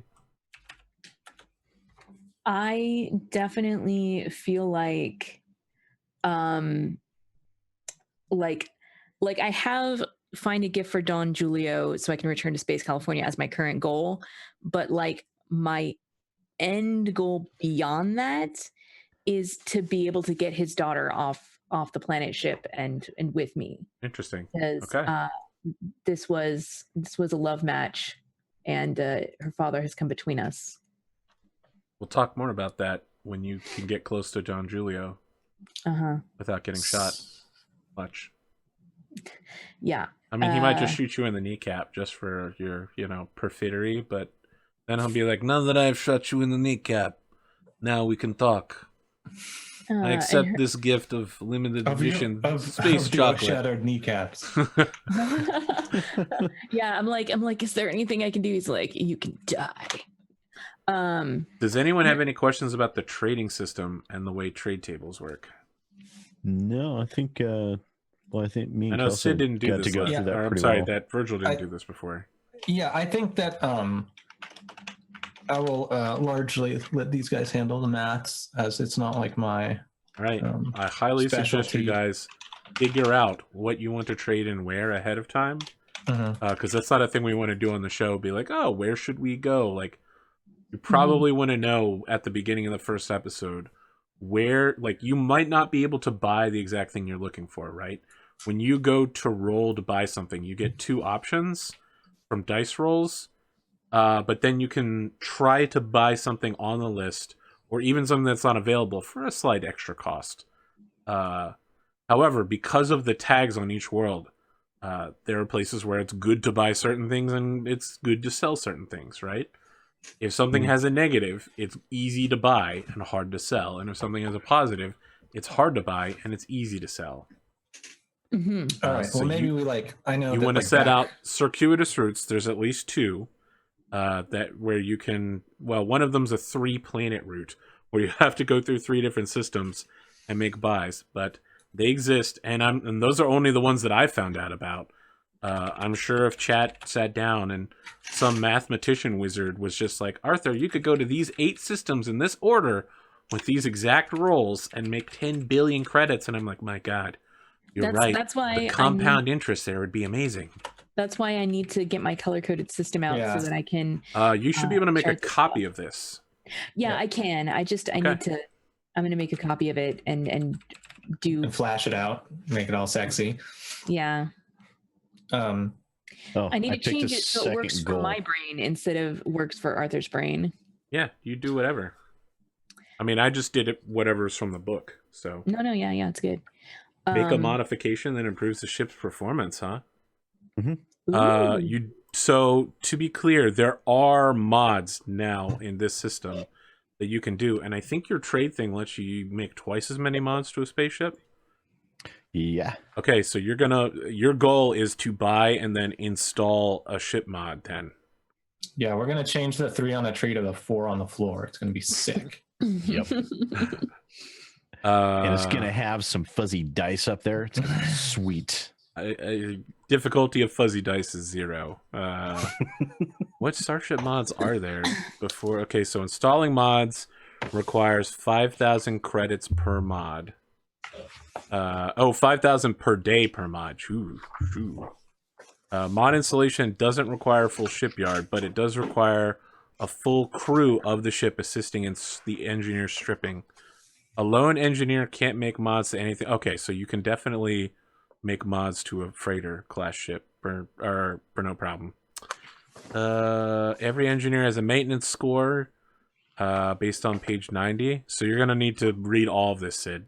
And I'm going to need to read all this. You have to be parked at a station in order to be inactive. Do you have any idea what kind of mod you want to put on? For my first mod, yeah, I would imagine. I remember there's I was thinking like some 6x9s, a couple of 12s, no, there's 14s in the trunk. There's a really interesting mod that I think allows you to spike out in atmosphere, rather than. It allows you to make spike drives in planetary gravity, and then you can also do it in atmosphere, but you also destroy everything within 200 meters. Weaponize that? Or yeah, is that no, you can absolutely, 200 meters of ship. So if you're off the ground, it's not a problem, but if you're on the ground, you'll make a fucking spherical crater that consumes everything around. Like, that's nuts. But the important part is that's just straight up dick move. The important part is you don't have to fly for 48 hours to the edge of the system rim in order to jump out. You can literally just fly straight up and then jump. My first mod is because if we ever had to make a fast getaway, that would come in really handy. Forget what it's called, but I remember seeing it and I was like, "Damn, that's actually pretty cool." It's like, oh, you want to chase us? Good luck driving out. You won't be able to install it. You don't. So you need a fixed rating of 3 in order to install it. Oh, so that's it's called emergency drill activation. What do you have? Level 1? Yeah. I mean, you can get things like compact magazine means nothing. You don't have a cargo efficiency bay. Your total free mass is decreased by 10%, but each piece of mass dedicated to cargo space counts as 2 points. Interesting. So that's like trying to get more out of the space that you have. Reinforced armor. That might actually be a good early investment because we'll make a little bit more money if we can fit more stuff in there, and then you can buy better. So it costs 10% of the cost of the hull, which is 77.5 thousand. It's like making a few workers at the beginning of an SC2 game. It's almost everything that you own would need to be put into installing that mod. Yeah. You might want to wait until you have a lot of money before you do that. You don't want to be dropping mules at the beginning of the game because you can't afford the upgrade, right? So what I'm going to do, because I definitely want that to be a thing. I want that to be a thing because I want to totally trick our ship out. But I think I might make that more of a. What if you start by modding weapons, right? That's probably a lot easier. Be like, or just modding equipment in general. I think that Yeah, I'll start off with make modification to crew equipment. you got to stretch your legs before you start. Yeah. Bubble seal. Start small. Go This large. armor is equipped with automatic pressure seals and emergency oxygen. It can be triggered manually or activates automatically, functioning as a vac suit for 1 hour. 5,000 credits to upgrade somebody's armor to become an emergency vac suit to not die. That's pretty cool. So yes, like that's the kind of stuff you can get. Like customize. Oh, wow, customize is really good. This weapon or armor is carefully tailored to the user. When used by that person, they get a +1 to hit or a +1. It costs 1,000 credits. Could give Kelsa's character those sweet pearl handles for the mag pistols. The mag pistol. Turn it into a +1 mag pistol, right? Gold-plated pearl-handled mag pistol. Going with You're literally a wizard. You're like, I'm gonna make this a magic item now. I'm gonna need a week in a laboratory and some Ethereum dust. You just stand there for a whole week making this motion. So I spent all my money very quickly on a compad vac suit, backup power cell, survival kit, backpack, binoculars, and thermal flare. That's all I have. Oh, that's interesting because you're a barbarian and you have survival. So you being able to survive on the ground, you have a weapon and armor. So that covers just about everything. Yeah. I wanted to buy a bunch of drugs. What kind of drugs? Ingestant sealants and hibernation drugs to have them. Ooh, interesting. You're buying the Sons of Gold shit. You're buying the what if we premium wanted stuff. to manufacture our own drugs? That'd be cool. I looked at the Sons of Gold things, and pretty much drugs are the only thing that we could afford besides the Rimworlder semi-automatic rifle, which is not that exciting. But the drugs, on the other hand, there's 3 different types of drugs. The control drugs, I could see that maybe, but I'm not really that evil to be like, all right, I'm going to slowly like poison you until you're in my control. That's good. How much are those drugs? I don't know. It's a mystery. So if you want to make drugs, Virgil, you can upgrade your holdings to afford a production center, which allows you to make tens of tons of goods for 50% base price, and then sell them back on the same planet. So what I'm asking is, Sid, do you have enough money left over to, would you buy me a gun? I have 240 credits. Okay. He buys you an actual revolver. I mean, I can't even afford an actual revolver unless I put back some of the other stuff that I've got. Right now, let me scroll back. I bought a pack of 6 power cells just so we have a bunch of leftover. That's a good plan. I've noticed that no one ever does that. I bought a couple of power cells. That's good. That's good. Someone's going to need to toss one. Probably the first episode ends with all of you on an EVA, and Virgil's like, wait! I don't have a power cell. We've been out here for 2 days. How much money you got, buddy? That's perfect. Right. So, I would love a laser pistol, which costs 200. Wait, did you say you bought ingestive sealant? Yeah. Jesus, you are going to try to do drugs. The ingestive sealant is not for me to do drugs. That's for me to try all of the weird, bizarre things so I can taste them. But I don't necessarily but then they don't go through them. Yeah, all right, I got you. Yeah. All right. You just like pooping stuff out. I mean, sometimes. Look, yeah, I can buy you a last pistol. Don't kink shame me. Don't kink shame me. Come on, Yugi. Yeah. If you're willing to do that, I'd super duper appreciate it, and I would pay you back after our first whatever mission or something. You have a last pistol, and Thank you. So let's see. Let me find, because you're gonna need some extra ammo for that. Give yourself an extra 40 rounds of ammo. So hold on. Planning to shoot a lot of people, huh? Oh, sorry. This is Stars Without Numbers combat. Well, 20 rounds you might hit of ammo one is person. 10 credits, so 40 rounds hit one person. That's about how it's going to go. I mean, you remember how the mercenary campaign went, right? Oh my god. You guys almost survived that one mission. yeah, almost. Almost. It was rough. Okay. Killed a lot of people. Ammo. You said 40? Yeah, bought you an extra 40 rounds. Thanks. I mean, I could have bought my own ammo, but I appreciate it. I love the idea of Virgil's character. Loaded up some extra ammo for me. Now I have 10 credits. I got $10. Virgil is standing in the middle of an open field. There's a floating flare next to him. Like binoculars float up to his face and then down as a tent begins setting itself up in the background. And like a stew pot begins cooking. Vegetables just start chopping themselves in midair. And everybody's just watching him like, what the fuck is happening right now?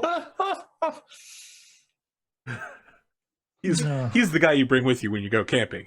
Yeah, I am. You're an A+ Mr. camper. Outdoors. Yeah. So yeah, that's the thing. I come from a place where you like literally could not go out of the doors.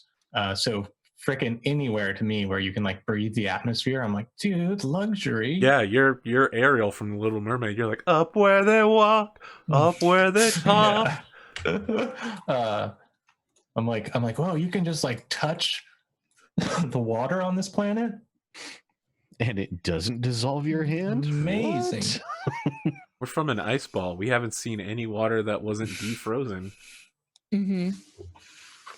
Without copious so heating. I've got myself a vac suit, a compad, 6 type A power cells, 4 ingestant sealants, and 4 hibernation drugs, you know, just in case. Wow, I just looked at Discord. Thanks, Kelsa. I'm glad that that's a thing. It's not a thing, see? It's fine. Great.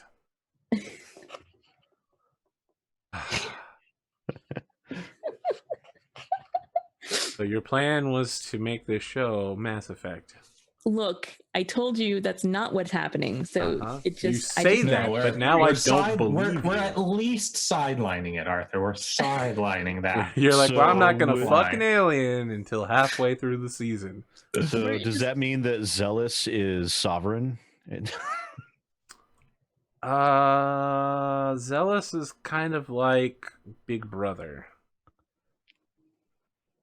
Yep. Mass Effect or Math Effect? Ooh, Math Effect. Man, Math Effect would have been a good name for the campaign. Ooh. All right, I'm also going to playing of Math Effect. All right, binoculars. And now I have 20 credits.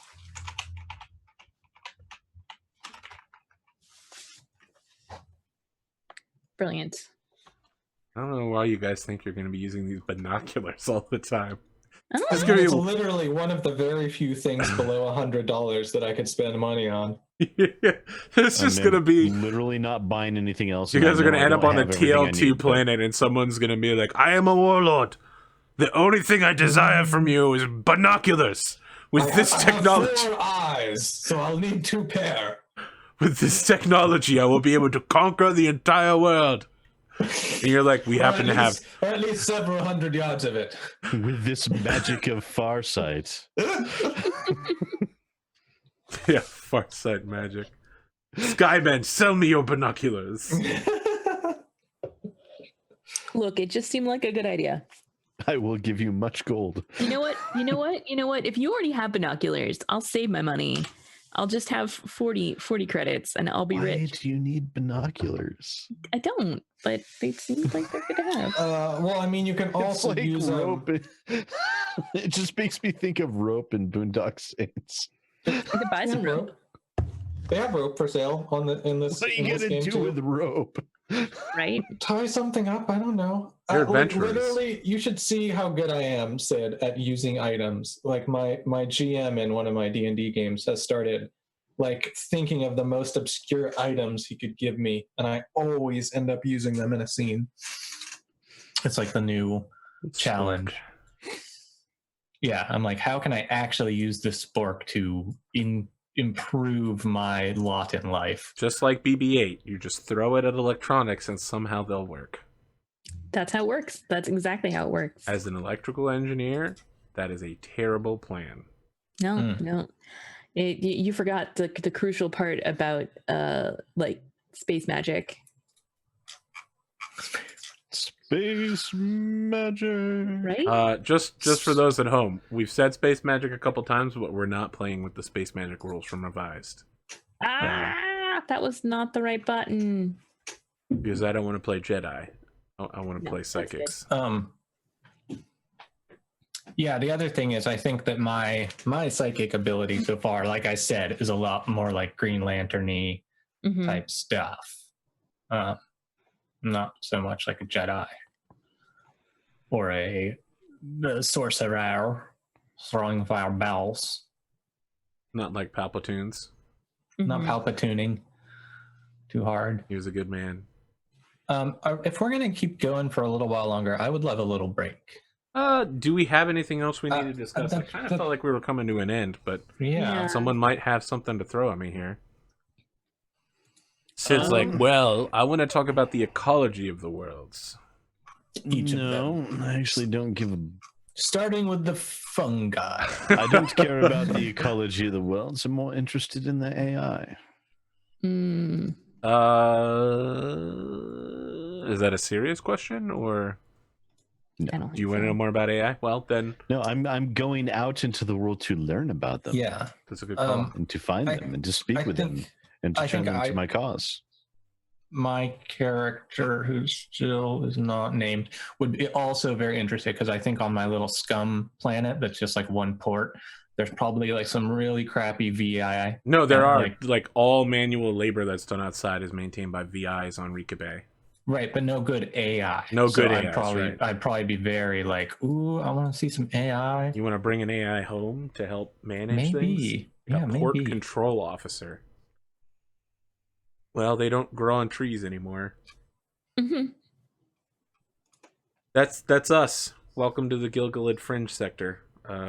We'll be back next week for Sons of Gold to get in a gunfight and figure out what happens there when we have 100,000 credits and massive debt. So and it's basically like college. Horribly. Yeah, it'd be great if we can play these characters just to clarify, a little bit. so that I know, like for my own sake, the trade that is going down is you'll be paid at the very beginning of the show 100,000 credits for delivering tiny dolls to Rika Bay. Bobbleheads. Yeah, that's the part that I was not clear on. Okay, you'll be trading bobbleheads on Rika Bay. That's what they don't have bobblehead technology there. They don't have fun on Rika Bay. So we are right on. They just don't have the rights to produce unnamed Virgil's planet. Yeah. Which also happens to be in the Beatrice system, where La Bella is, and also the Imago Dei planet. Yes. Guys, I hope you're excited. I'm very excited. This is a show that's been planned for a super long ass time. That's finally coming into existence. I really started putting this game off for Stars Without Numbers Revised to come out.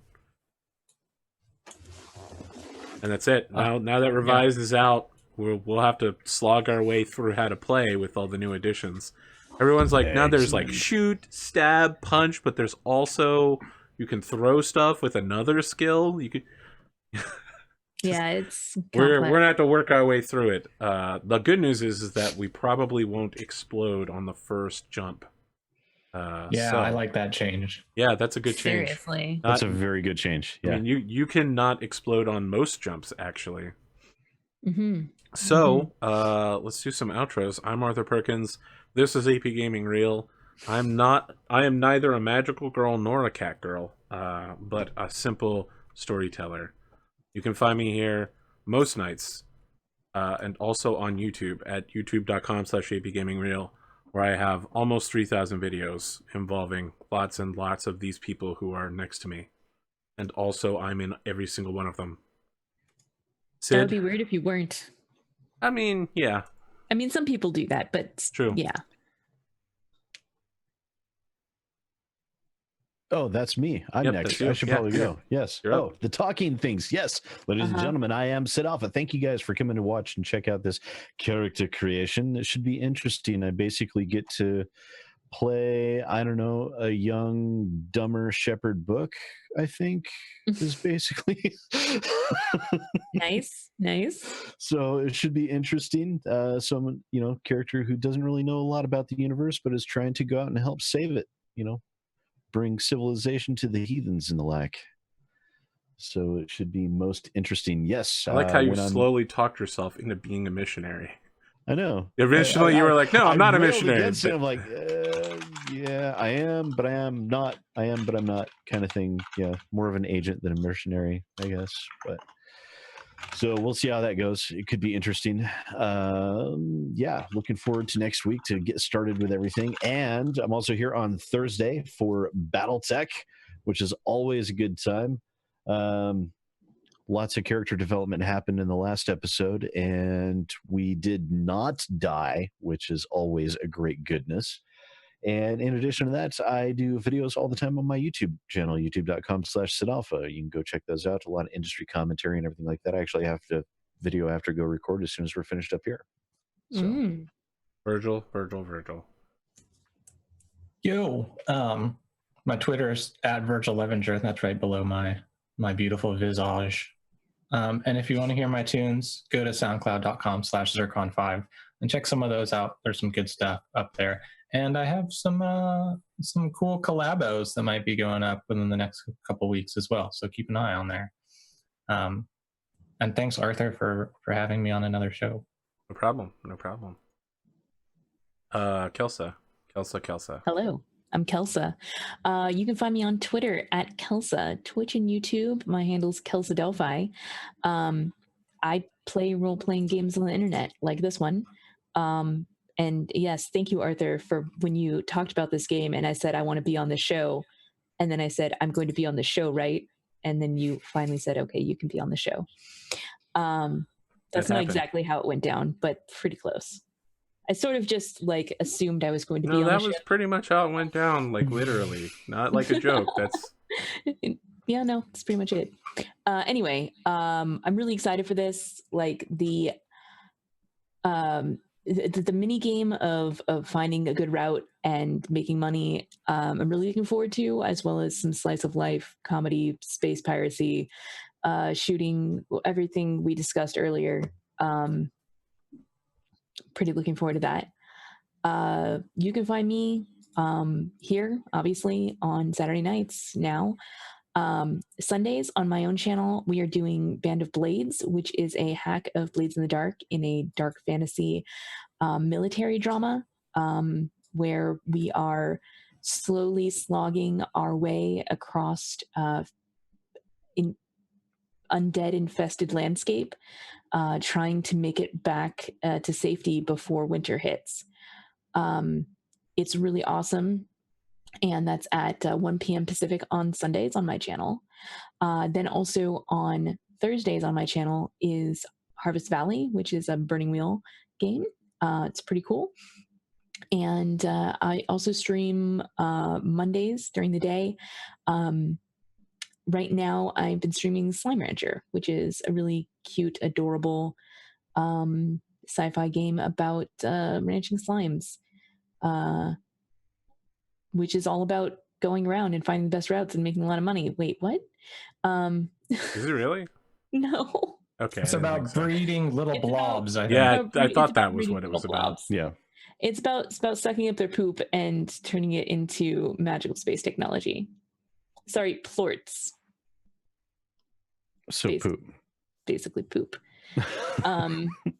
But it's cute and it's fun and I really enjoy it. So that's me and that's what I'm doing. I tweet about stuff when I'm going live. So the best way to find out what I'm doing is follow me on Twitter. Again, it's just @Kelsa, like it says below my name. So.